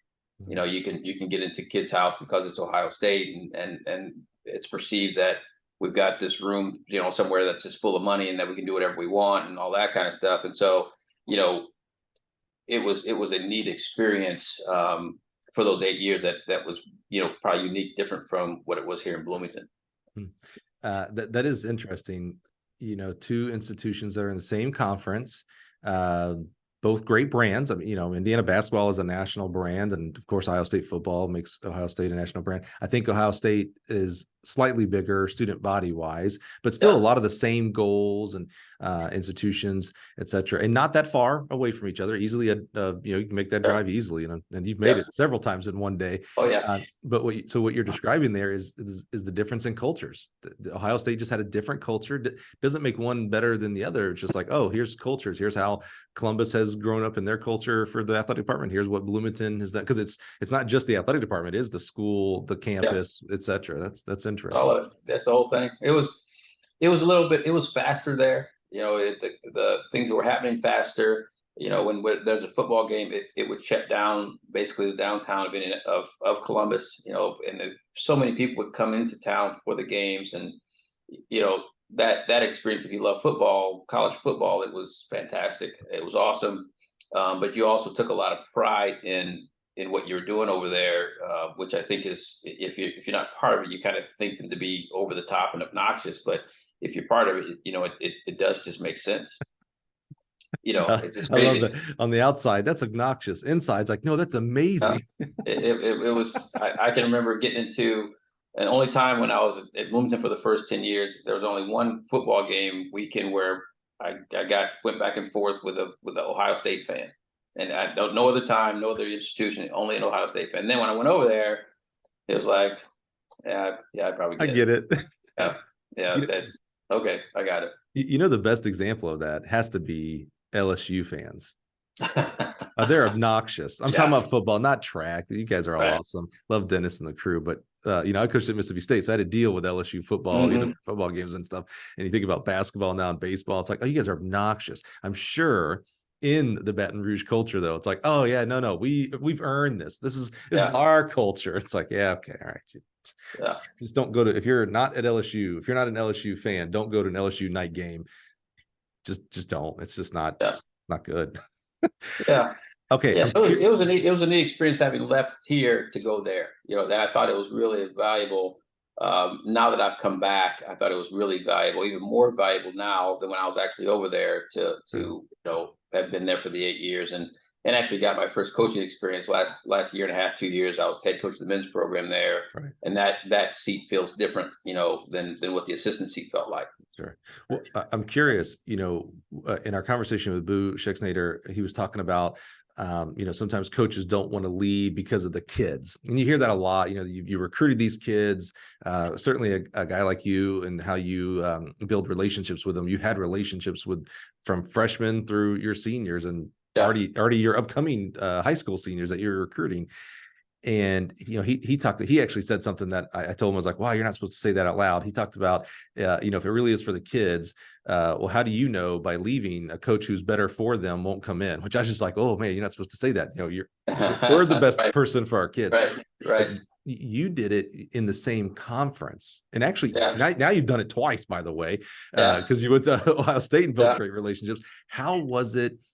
Was there any consideration, not necessarily of like taking the job, but like, was there any like consternation, any pain of, your first track meet that you're an Ohio State coach and Indiana's at the same meet. And it's like, oh man, she's going to be danger because I recruited her and coached her. She's awesome. Was there any of that? Like, man, those are my kids are wearing Buckeye and my kids are wearing Hoosier. Yeah.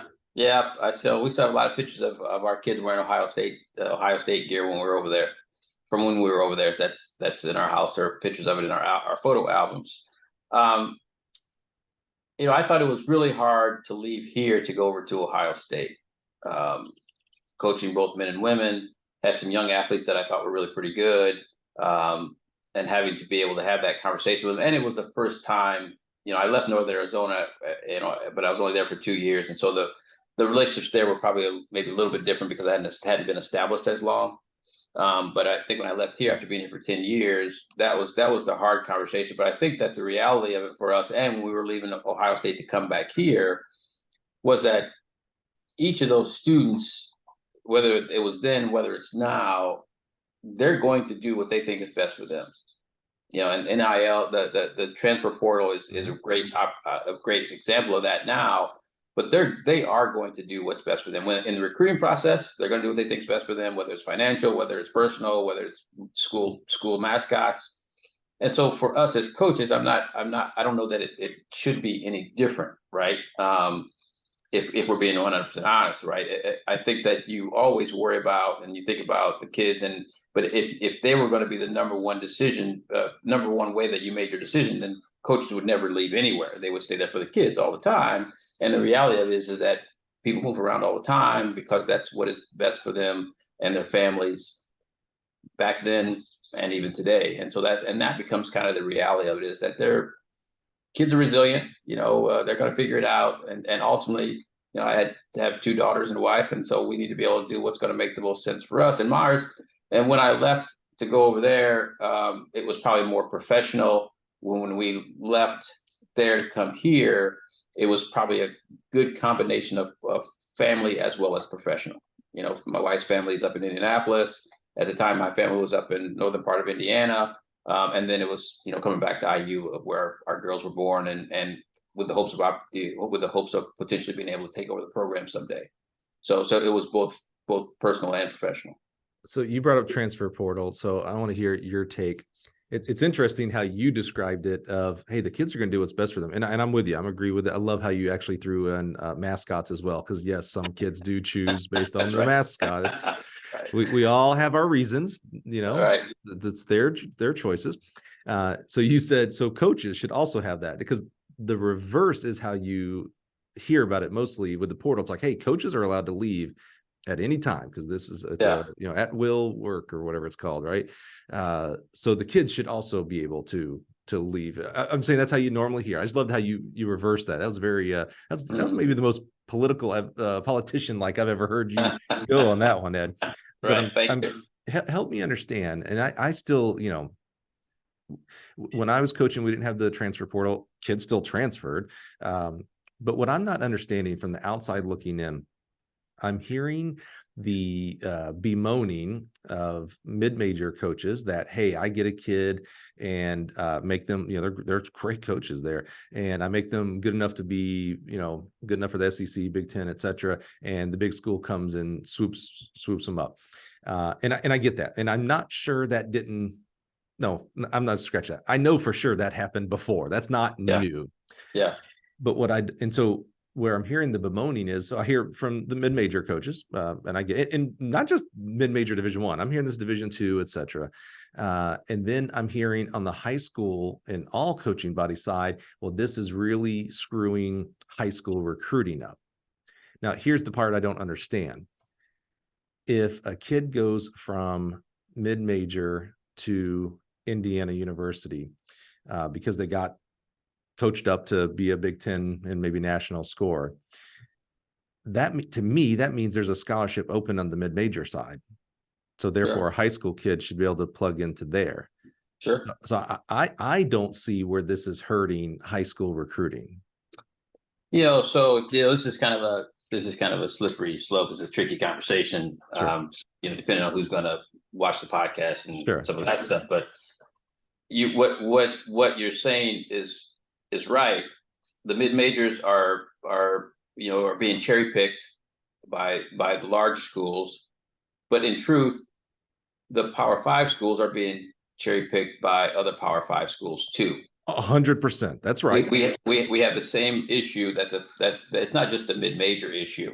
It's just a function of the transfer portal. The ease of transferring today. Mm-hmm. Yeah. And so now the students have the freedom of being able to do what they want to do, and we can't really restrict it. We can't hold it over their heads, and so on and so on. And so should they have that freedom? Yeah, probably so. And does it suck? Yeah, it does. It sucks if you lose a kid. It's great if you're able to get a kid. That's the nature of the portal. Mm-hmm. Mm-hmm. I still believe that if you're a high school graduate and you are at a level that is going to garner you a scholarship, you're still going to get the scholarship. Mm-hmm. I think that there are enough scholarships out there at the different levels. Now, you may not get to go to your dream school, but you may not have been able to go to your dream school anyway, right?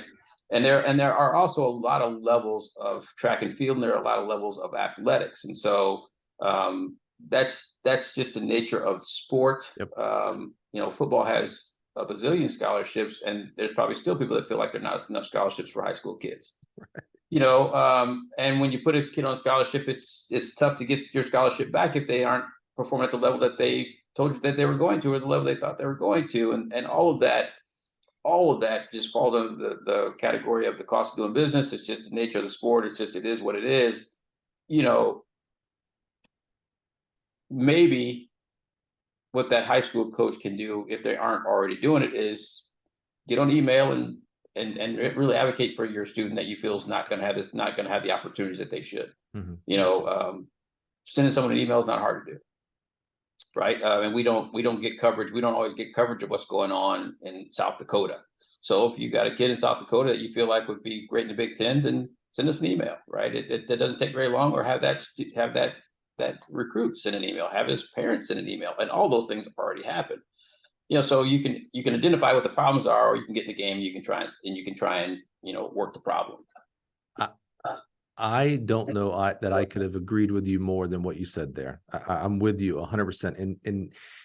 And much like we talked about what some programs are, how they're going to highlight certain events or not highlight certain events, and with the hiring and with the number of scholarships, things like that. I think the same is true. And I've learned some new things just this past weekend, actually, of what coaches are going to do in regards to the portal. So I was just down in Texas for the Texas High School Coaches Association. I got to play host and MC for the track and field port. Oh, it was amazing. It was awesome. So great. And I tell you what, and I know you know this, Ed, because you've recruited that state for a long time. Texas high school coaches are on fire. They are thirsty for knowledge. They are thirsty for track and field. It was a great environment. And down there, I get to have some fairly, intimate conversations with some high level coaches down there that are coaching, D1 plus caliber type kids. And not only and I'm not going to say the name of the school, they didn't tell me the name of the school. So I'm completely blind here in regards to that.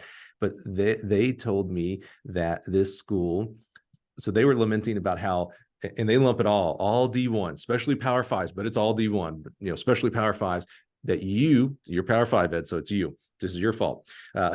You no longer want to develop kids, that you need ready-made kids. So instead of going to a high school prospect that you know nothing about, you're going to go to the kids at other Division Ones that have proven themselves on this level. And so they told me a story, and I don't know if there's two different examples. I don't know if it was one school or two different schools. A school just cut a 150. They had a time trial. The kid ran 150 in the half mile, and he got cut. And I'm thinking, man, I know 150 ain't winning the thing anymore because of what these kids are doing, but 150 is pretty salty. Like I know I was like, there's a lot of coaches that would take a 150 in a heartbeat. Right. And if I remember right, 23-1 or 23-6, those are two wildly different times. Women's 200 meter runner, and I was like, man, it had to be 23-1 because 23-6 too close to 24. I was like, man, 23-1, there's a lot of schools that would take a 23-1 in a heartbeat, right? But that got me thinking when I heard those examples, and I was like, well, wait a minute. I'll just use my alma mater. Mark, if you don't like me using the example, I'm sorry, but I named my kid after Troy, so I get to use the example. At a Troy University, a Division I, they would welcome that 150 and that 23-1 in heartbeat. So a kid still has a Division I opportunity. So that's where I'm just not understanding how this is like this. When it gets explained to me, this Armageddon, the world is coming to an end because of the transfer portal. Yeah, I think that sometimes we have to be careful to lump every Division I school into the same basket. I think that there even inside Power Five. I want to add that. Yes. Yeah, 100%. I think that we would love to be a consistent top 5 nationally level team, and some of those programs, maybe they have the ability to be able to cut a 150 guy or cut a 23-1 girl. But we typically aren't going to do that. And I think most Division I Power 5 programs are not going to do that. Right. Now there's more to the story than, okay, maybe. That's correct. Right. We're getting one sense of the story. That's right. But I think that what tends to happen is that we get lumped in, or you have one experience where you send a kid that ran that and they got cut by this school. And so all of us are doing the same thing. All of us are doing it the same way. And that's just not always accurate. It's just not, I always feel like people still want to refer back to how Sam Bell used to do things, or what Sam Bell used to do when they were really good, but they also had unlimited scholarships back in the 1970s, 1970s, whatever it was, right? So there wasn't a restriction on scholarships, and there weren't as many tracks available, and there weren't as many programs that actually had funding and at the level that IU did. So again, you got to be able to kind of sometimes meet programs where they're at, or meet coaches where they're at, and or have conversations with the actual people. Indiana's a different place now than what it was when Sam was here. It's a different place than when Marshall was here. And so trying to get people to understand that, and especially high school coaches to understand that, and that, if we can. Now, it is true, and there is truth to the fact that, for example, the Big Ten used to be more of a developmental conference. You could recruit a kid, get them in on 20%, 10%, whatever it is, work with them for 2 years, and by the third year, they were going to be pretty good for you. They could score on our league. Well, the conference has evolved and it's gotten more competitive, because the knock on the Big Ten used to be that it wasn't as competitive as some of the other large conferences. Well, our conference has gotten better. It's taken steps forward. And as a result, the kids that we recruit now, the students that we recruit now, in some areas, they do have to look different. And so we can't always find a place for every developmental, athlete in every area. And there is truth to that. And that's unfortunate, but that is the nature of where we are right now. And I think that, in truth, when you look at some of our other Power 5 conferences, they've been where we are in the Big Ten for a while, where developmental kids, if we need to pad numbers, then we might take a developmental kid. But at the end of the day, if you can't come in and be productive for us right away, then either you're gonna walk on, or we are going to take you at all. And so, yeah, that's a little bit of what it is. High schools can take most students who want to participate, but we're not high school. Right. Yeah, I coaching in the SEC before A&M and Missouri got there. Like, I've seen this progression. The SEC, trust me, it was no joke when I was there and those guys weren't in there. When they added A&M and Missouri, it was like, oh man, yeah, less walk-on, less books type of developmental kids, because there's still, you add those schools, there's still only 8 spots in the finals.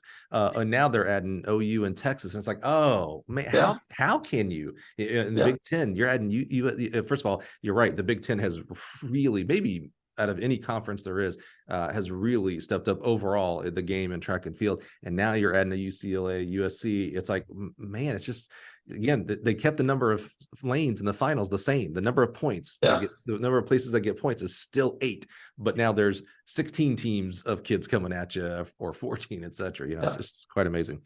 Another topic you brought up, you brought this up, Ed, so I have to have these conversations. and this is where, and from being down at Texas High School Coaches Show, I'm getting the feedback on this as well, is where this podcast is really bringing value to other people. Not only the journey that you have, that we still have a few things to touch on as well. First time head coach at Ohio State, and then now here at Indiana. You talked about, sometimes maybe the high school not maybe I probably put that one there. The high school coach needs to advocate, or the parent needs to advocate for their kid, right? And you said send an email. How hard is that?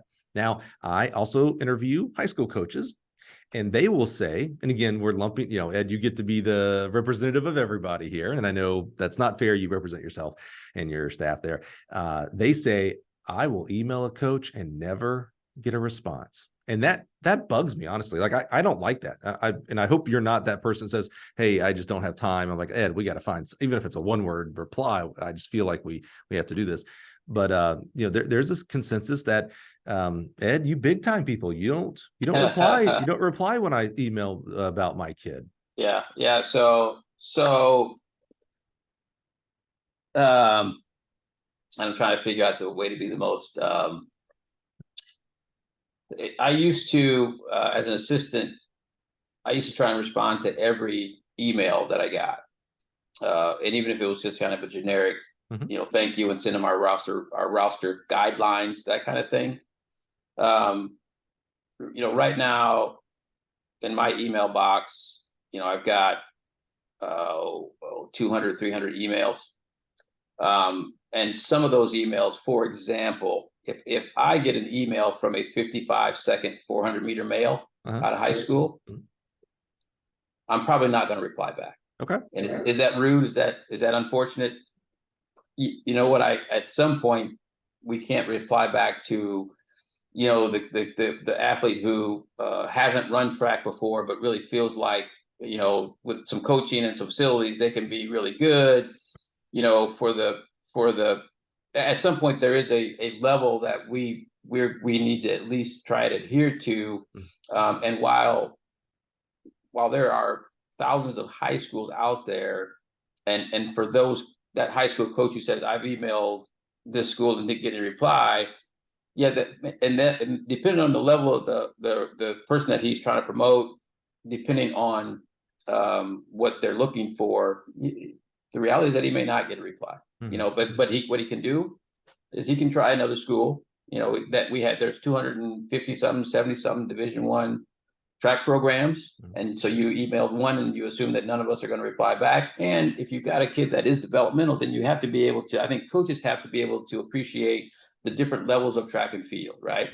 And so there's maybe some education that needs to take place about if you talk about Division I versus Division II versus NAI versus, there's a lot of levels where they might be able to find for that student to go to, but maybe it's not Indiana University and maybe it's not the Big Ten. And sometimes coaches just don't like to hear that because they've been so involved in this student from the time they were a freshman, and they've evolved to where they are now. And so they've got this emotional investment, and I get all of that.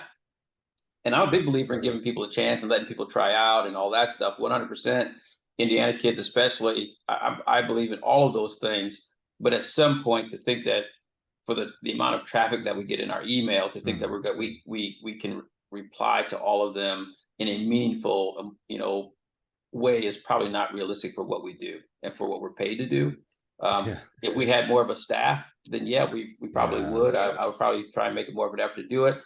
And there are times, you're right, that I feel like I really should make an effort to reply back. I should make an effort to do, and that used to be the philosophy that I used to take, but it would cost so much from a time standpoint. And all the coaches would talk about what they value the most is time. And one of the things that I have worked really, really hard on myself here over the last 5-ish years is a no judgment philosophy. That's hard because we judge all the time. Sure, right. It really took another step actually when we had George Williams on the podcast, whose famous saying is, if you're not in the huddle, you don't know the play. And that, and maybe just the way he said it was like, it hit me like, oh, well, that's right. So if I'm upset that Ed doesn't reply back to me, well, heck, I don't know. Ed might have 2,000 emails. That doesn't even matter. Ed has a family. Ed has other things. It's okay. I wish Ed would have replied, but it's okay. I move on, right? And so I have a lot of empathy with that. Now, what's interesting to me, you're kind of touching on this. It's cute and fun to say, the D1 or bust mentality, and we have a lot of coaches again on social media where they're, to your point, there are a lot of great places in the D3, NAIA, JUCO, D2 level, all through Division I. There's a lot. I mean, there's roughly 1,200 to 1,500 college track programs. So there's a lot of options with a lot of great positive things in each one of those different places. But I also see a lot of D1 or bust mentality from the coaches, from the high school coaches. And it's because it's the ego, right? When I'm talking to another high school coach and I'm like, I sent 2 kids to Division II versus, I sent 2 kids to Indiana. And it's like, hey, man, if it's for the kids, then get them the best package they can get to the next level. It doesn't matter what the name across the chest is here. Because, what you don't talk about is that, he talks about us not replying, not being responsive. And there's truth in that. But in 30 years, what I would also say is that I've reached out to coaches trying to get contact information or information on kids and didn't get a call back, didn't get a response. At Indiana. Yeah. Oh, and at Ohio State. Yeah. Because they feel as though they want their kid to be able to go, their kid is too good for us, or their kid's going to go here, they're going to go there. And they didn't reply back either. You know what? It is what it is. But it does go, that some of that does go both 100%. Ways. I was going to bring up that flip side that, hey, by the way, I have also heard from plenty of coaches who have reached out. Now, normally I hear it from the Division II school coach who emails and says, oh, well, that coach didn't want to do it because I'm Division II. I am flabbergasted that anyone would not respond to an Ohio State, Indiana email. Be like, that's amazing. So it 100% goes both ways. I agree with that. Because there's coaches that want to be able to, whether they're club coach, high school coaches, they want to be able to to tell people that they've got X number of kids that went to what if you put in the school that they perceive to be a really good school. The tendency sometimes is that they want to be able to send Indiana the kids that we don't want, but they don't want to send us the kids that we would want, right? They want to that kid's going to go to LSU because I got a relationship with Dennis and so on and so on, or Coach Fry. And that's cool, that's fine, and we move on. And so that's just a little bit of it is what it is, but it does go a little bit of both ways. That is also based in judgment of like, oh, this kid's too good for Indiana. They're supposed to go to X, Y, and Z. And by the way, what you're not considering is maybe Indiana is the perfect school for that kid. And I'm not just talking about track, because we ain't going to school for just track, academically, socially, maybe spiritually, etc. So that's where you're doing a real down service of you making a decision for the kid.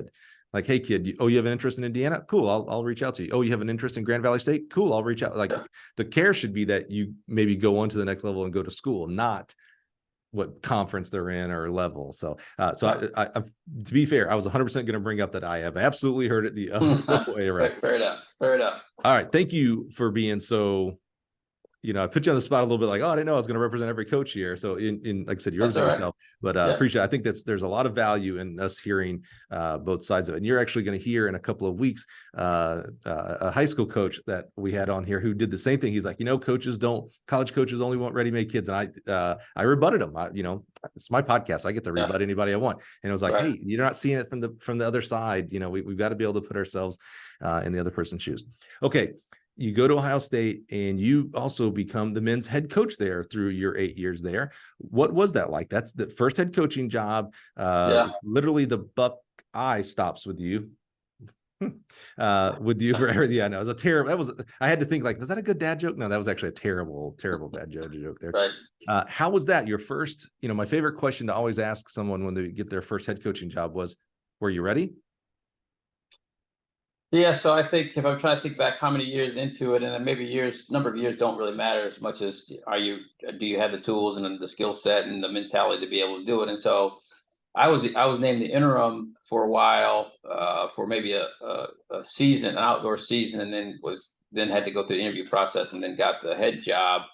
And I think that I was ready. I think the parts that I wasn't really ready for because it just didn't have the experience was, I think I always underestimated those talks that the coach was giving at the front of the room to the entire team. Right. It's like that, when you stand up there and they're looking at you to listen to the direction of the program, the philosophy of the program. We're going into a conference weekend and, what are our chances and where we're going to place and how can we score? How can we finish? Well, you got to be able to have some of that stuff thought out. You can't just go up there and wing it. Right. And it's got to be able to make sense. And when the meet's over, you got to stand in front of that group again and be able to then talk about the results that you talked about on the front side. And so I think some of those things as an assistant, you don't put a lot of weight into because it's not you who has to give the thought to doing it. When you are talking to on a junior day to parents of potential prospects and there's 30 recruits in the room and their parents, and then you got to talk one-on-one. And, some of those kinds of things look a lot different when you're on the side that, when you're the boss and everybody's looking at you to do it. A lot of the other stuff, the managing staff and talking to the staff, talking to other departments, that kind of stuff was pretty easy because you've done a lot of those things before. I think that it's the telling recruits parents that, hey, we can't get you any scholarship money.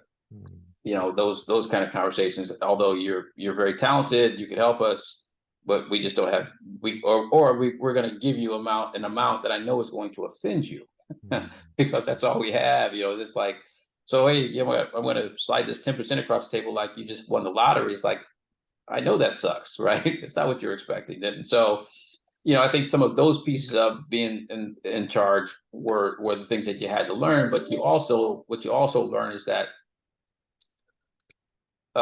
people talk to you differently too. Your athletic departments, your athletic director, your sports administrators, when you're the head coach, they talk to you different. And I've been an assistant for years and years and years and got along with everybody. But the talk was different when you became the head coach versus when you were an assistant coach. The paths were a little bit easier to go down, and the conversations were a little bit easier to have when you were the head coach versus when you were the assistant. So you learn some things, but then there are other things that feel or fit pretty good.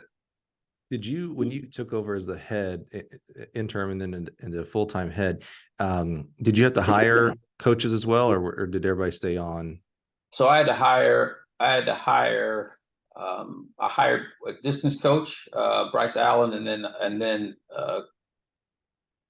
so good question. So I had to hire a distance coach, and I wasn't thinking that I was going to have to hire a throws coach. Well, my throws coach, because I didn't promote him to an associate position, felt as though he had been looked over. Although we never had the conversation, he never came in and said, "Hey, what are you thinking about doing?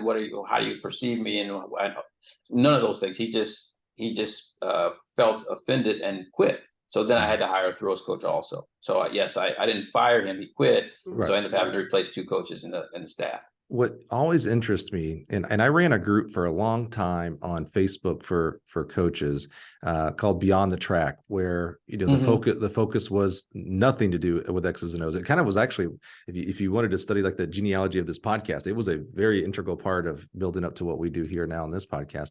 But I always, and so we talked a lot about financial health, physical health, relationship health, things like that. But one of the articles and things like that I put on there a lot was how to hire and fire people, because we don't think of that immediately in the track coaching world. We think of that as the private sector world. Right. I've been here 17 years and I've hired and fired, I don't want to say lots of people, but 17 years, I've had my fair share of both sides of it.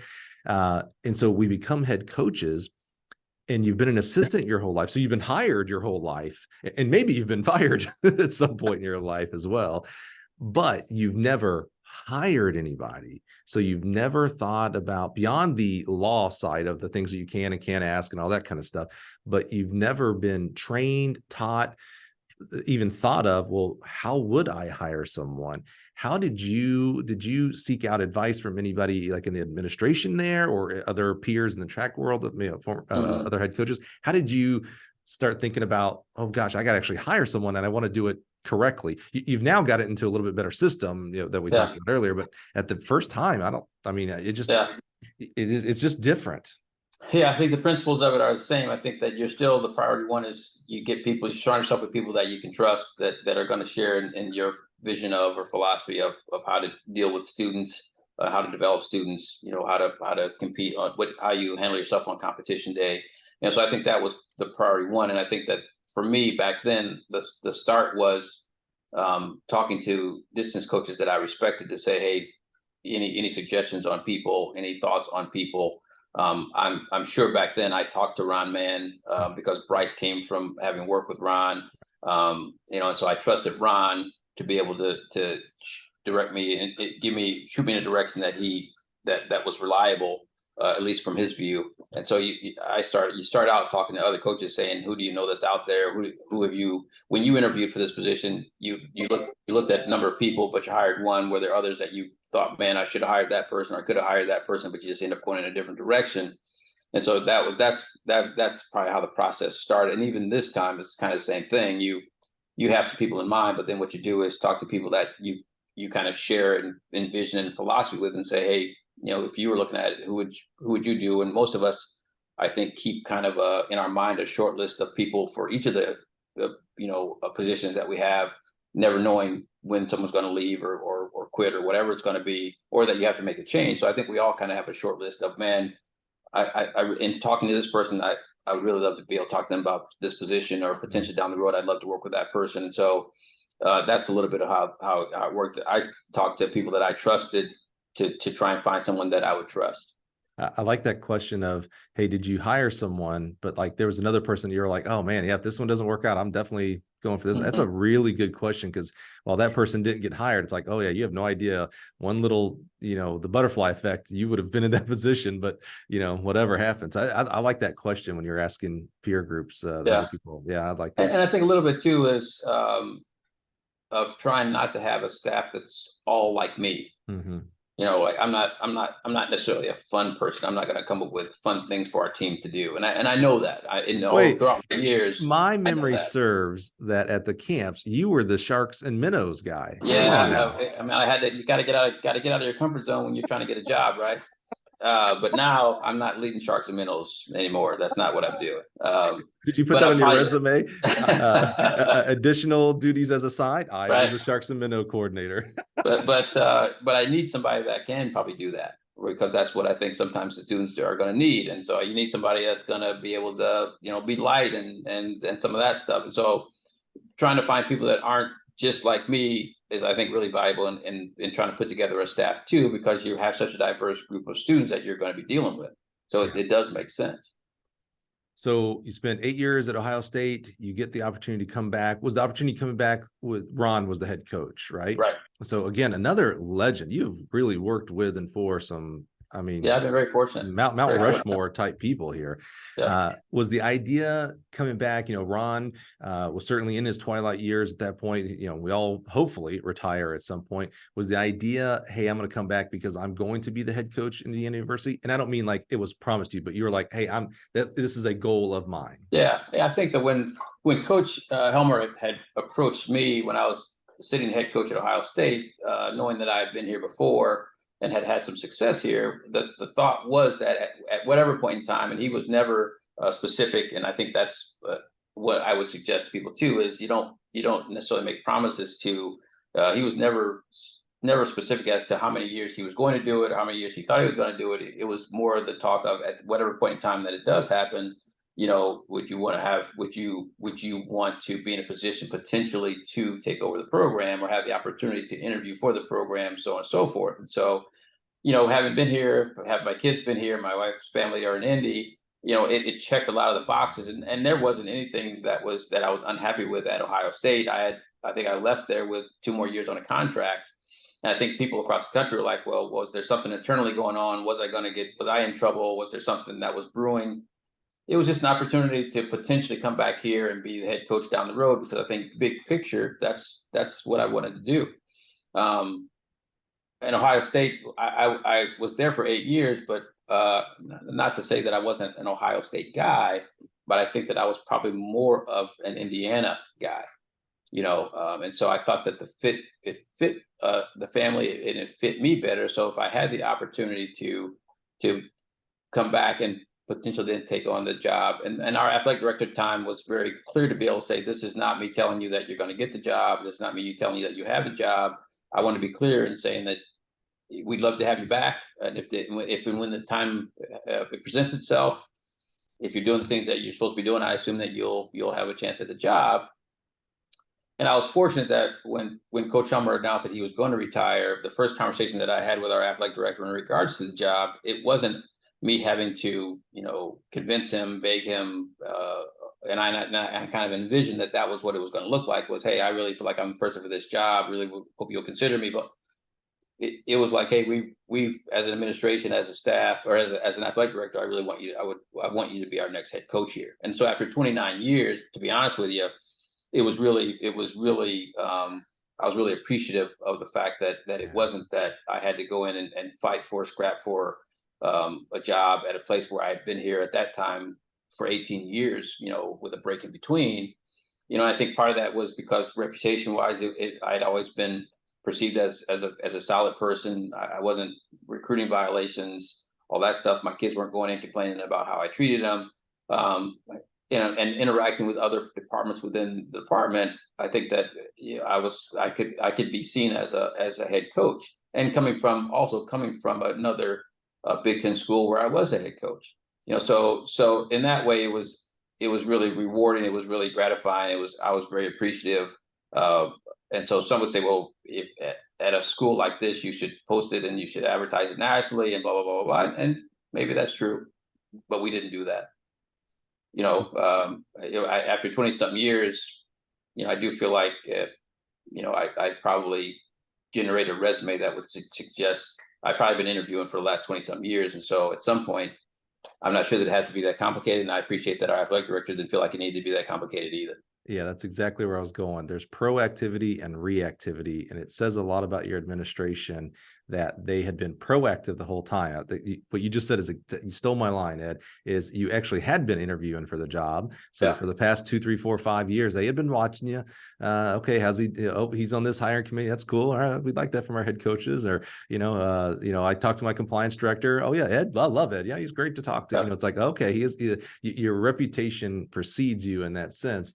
So you were interviewing the entire time, and so when it came time, again, just love that proactivity from the administration. Not like, oh man, we knew Ron was going to retire, but we didn't know when. Now we got to put it out for blah, blah. It's like, no, we've been working on this for a while. When it was Ron's decision, it was Ron's decision, and guess what? Now we have our decision right here in front of us. Yeah, and I think that there's certainly a distinction between doing things or trying to put yourself in front of people for the sake of putting yourself in front of people. I think that when I volunteer to, or if I'm asked to be on a selection committee, I genuinely am happy to be part of that selection committee, right? If I'm interacting with someone other department, I'm not doing it for the sake of doing it. Like, hey, this is going to lead me to being the head coach. It's like, if we're going to invest all this time in this position and to this program, then I want to feel like I'm really involved in the department. I don't want to feel like I sit in one office and I go to practice and I go home. In my mind, that doesn't make a lot of sense. I want to be able to know my coworkers and have relationships with my coworkers. Hey, how are your kids doing? How did this go? How did that go? Because in my mind, those are the important parts. That's what it's supposed to look like. It's not. I don't think that it's me being deliberately trying to position myself for the job. I think it's just me being a professional person, a caring person, an understanding person. And as a result, I think that leads you then to these other things. Right. And I think you can usually tell or distinguish between, people that are really genuine when they're asking you a question versus people that, was I always hopeful that I would be able to get one-on-one with our athletic director to be able to have a conversation? Yes. Did I follow him around and wait for him to stop and be like, hey, how you doing? No. Right. But you hope that some of those opportunities would present themselves so that you would be able to do it, and it would be more organic and it was more natural. So I think that those kind of things you have to be mindful of when you are talking to your upper administrators, that you are talking to your upper administrators. Right. I had this scene in my head of you accidentally bumping into your AD with your shopping cart. Oh, hey, how you doing? Hey, right. By the way. Yeah. Yeah. No, sure. I think you're right. I think people can sniff that out pretty quickly. Yeah. And honestly, if they don't, I don't know that would be the type of people I would want to work for. I mean, to be honest, if I was able to hoodwink someone, a future boss, and now becomes my boss, I'm like, oh man, do I really want to work for this guy or gal? Yeah. They couldn't even figure out that I was hoodwinking them the whole time, So again, I think it all comes down to, from what we talked about, recruiting and hiring and interviewing, is be your authentic self. The right things will happen. You may think that opportunity X is the right thing, but if you be yourself and that's not the right opportunity, then the real gold will occur. But I do think, and I think that we're in a day and age where everybody kind of wants to be themselves, and I think that certainly is important.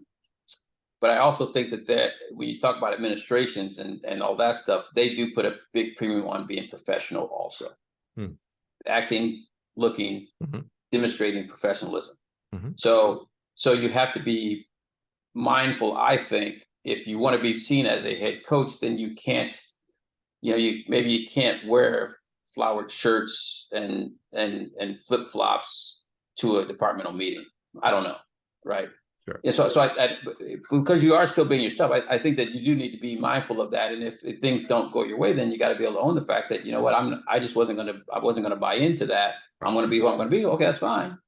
But so I do think that there's a piece of that says if you want to be taken serious, then you gotta look like you want to be taken serious. And whether we like it or not, that's the reality of it, right? That's exactly right. Again, you're talking about culture. Again, what is the culture? Do you fit in or not? Do you make it a more positive culture with your contributions or negative? And man, let's find places where we can help the culture. We want to be in that culture. That is our culture, and we can improve it. Yeah. Ed, let's start wrapping up here today. You come back to Indiana, you're doing a great job. You're interviewing for years until Ron. And by the way, I kept talking about, Marshall and Sam, and and Randy. Ron is another one of these just legendary. Sure. He came from Georgetown, and he goes and he makes Indiana his own fingerprint. He did an amazing job there, and I'm kind of torn. It's kind of weird when a coach retires. Recently Curtis Fry retired. Like, I'm so happy for them. I hate it that they're out of the sport, the official coaching of track and field, especially in the collegiate side. But man, these guys and gals that have, recent retires, they've worked so hard. I know how hard you work. So to finally be able to retire and, be able to spend more time with friends and family and passions and charities, I'm just so thankful. I love that. I love the contribution Ron has made to this sport. And I'm so glad that he can still enjoy the sport, but now not have to make racing plans and, and all that stuff. I just love it. Love it. Love it. Love it. So now you sit in the chair, you have, no season. I can't ask you, well, how was your first season? We're staring in the first 2023 cross country season coming up. And then of course, our indoor and outdoor here in 2024. So I'm going to ask it a little bit more blandly as and you're a preparer. That's what I love about you. That's one of your real positive assets that you have, is you are a preparer.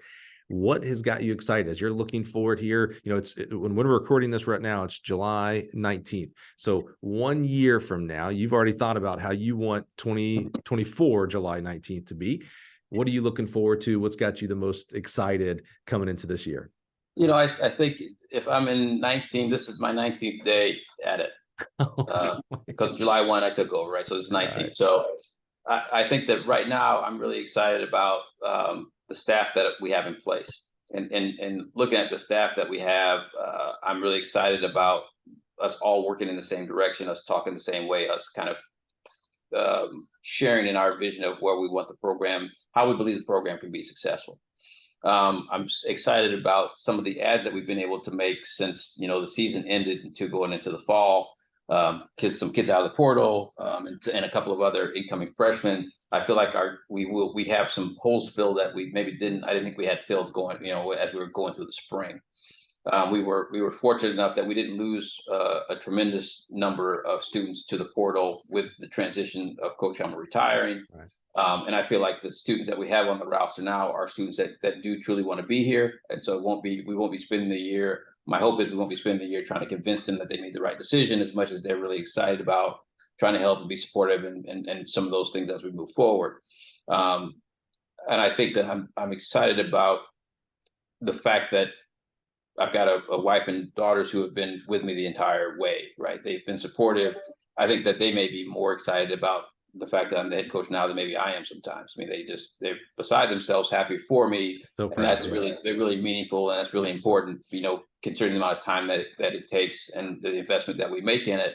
And they're able to be a part of it when we have kids over to the house, or if we have team functions where they're able to attend. And so I feel like we're a lot of things are going in a really positive direction. And I feel like when we do compete, we'll compete hard. I envision the students that we take to the conference meets and all that stuff will really compete hard and be excited about competing for Indiana University. And we have the support of our administration and department and all that stuff. So a lot of positives that I think could really turn into, hopefully points and placing at the conference championship. As you look into this year and these 3 seasons coming up, do you have like a must-do list? Meaning, if we can't accomplish anything, we have to be able to accomplish these 1 or 2 things. And I'm talking about things like it's either culture, or it's recruiting, or we have to place top 3 in the Big Ten. Is there things that you're just like, man, non-negotiable? If we're going to be successful 5 years from now, we've got to get this done this first season. I think that the number one thing is that we've got to be able to have a staff and a roster where, if I were to look at any group or any individual, I would not question their desire to want to be a part of our program. Mm-hmm. Right. If I look at any of our staff members, I at the end of the year, I wouldn't have to guess, hey, do they really want to be here? Did they really give me 100% effort the entire year, right? Are they really invested in what we're doing? Because I do think that those things will then translate into us being able to, accomplish the things that we want to accomplish. We want to be a top 3 team in our conference, and that's going to take a lot of work, and that's going to take recruiting the right kids, and then getting them ready for those weekends specifically, and so that for me, the culture piece for me is the really important piece that I think we will spend a lot of time working on and talking through about how we think that should look. How is it that you were able to contribute to it, so on and so on. And I think that's probably the number one thing, because that then is something that in my mind is sustainable, right? And by starting out with establishing something that's sustainable, then you build, off of that for the next 4 or 5 years, whatever it's going to be. And I also think that the other piece would be that to make an effort to try and get our alumni back involved in the program. I think that some of them feel as though they haven't been invited back, or there haven't been a lot of efforts made to get them involved. And I don't think there's any particular reason why, but I think that I would want to be intentional in trying to get our alumni back involved with the program and having them feel like they are, they have an investment in the program, and interacting with some of our current students. I think that would be really valuable for them, as well as it would be for our team. Yeah, I always thought IU track alumni were much one of the stronger groups out of any of the other track programs alums that I have known or seen from the side. I always thought that was a real asset for Hoosier there. Yeah. Well, Ed, man, it's interesting. If I were another Big Ten coach, I would be shaking in my boots, because it's one thing to take over a program from scratch. There's so much work to do. Yeah. But with you having already been there, you've already established a part of the culture of what you want to bring to it. You had to do it under an umbrella of another culture, but you were still very much intimately involved in the day-to-day, specifically with your group, obviously, but other activities that you had there. So you don't have to find, when you're a first-time head coach at a new institution, you got to maybe still use GPS to get to your office. You don't even know where to go, and where do I go to? Where's the compliance? I don't know where to even go here. All that basics is done. You are, literally what was they saying? Hit the ground running. You are literally running in July 1. It was like, all right, cool. Now I can start implementing these other things that you've been thinking about the whole time. You've been writing a list, like, all right, we're going to do this, we're going to do that. And July 1 was like, all right, let's start rolling. Exactly right. Yeah, I think we were doing a lot of things right before. Right. So I think that what I'd like to do is to be able to fine tune, build off of, maybe leave it a little bit better than what we found it.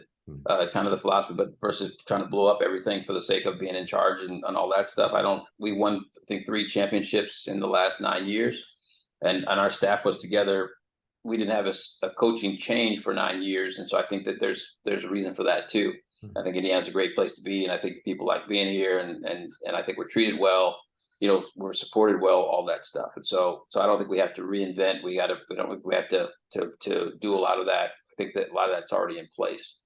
Well, a lot of great head coaches there at Indiana: Sam Bell, Marshall, Randy. I missed someone there, Ron, now you. So, I'm proud of you, man. I think it's going to be awesome. I'm so happy for you. When you came back to Indiana, my hope was like, oh, I hope it was like in his contract. He is the next head coach, right? Like I would love to see what he that would be great. Awesome. Yeah. And I appreciate you explaining, like, hey, it was not a given. It was an earn. So I love that. So just so excited for you, and just so thankful, man, again, for your time. Hopefully through the magic of podcast, you think this was all like one seamless interview. But he's busy. Like I said, it's his 19th day on the job. Can you imagine that? That's amazing. And so just so grateful that you'd spend time with us 2 times to get your really important, really unique, really awesome journey on wax here, man, so we can learn from you. And you were awesome. So thank you so much for your time, man. Really great. Hey, I appreciate you having me on. It is very meaningful. I know we each other for years, but I really appreciate you reaching out and saying, hey, would you have an interest in doing it? So it is really neat. Awesome, man. Appreciate you so much. And thank you for being here again this week, man. This was awesome. A lot of fun. It's always a blast when I get to interview a friend, not just, someone I work with and do business with. So grateful for Ed, and I'm excited to see. I tell you what, I would not want to be in the Big Ten. Justin St. Clair, John, Petros, Ed,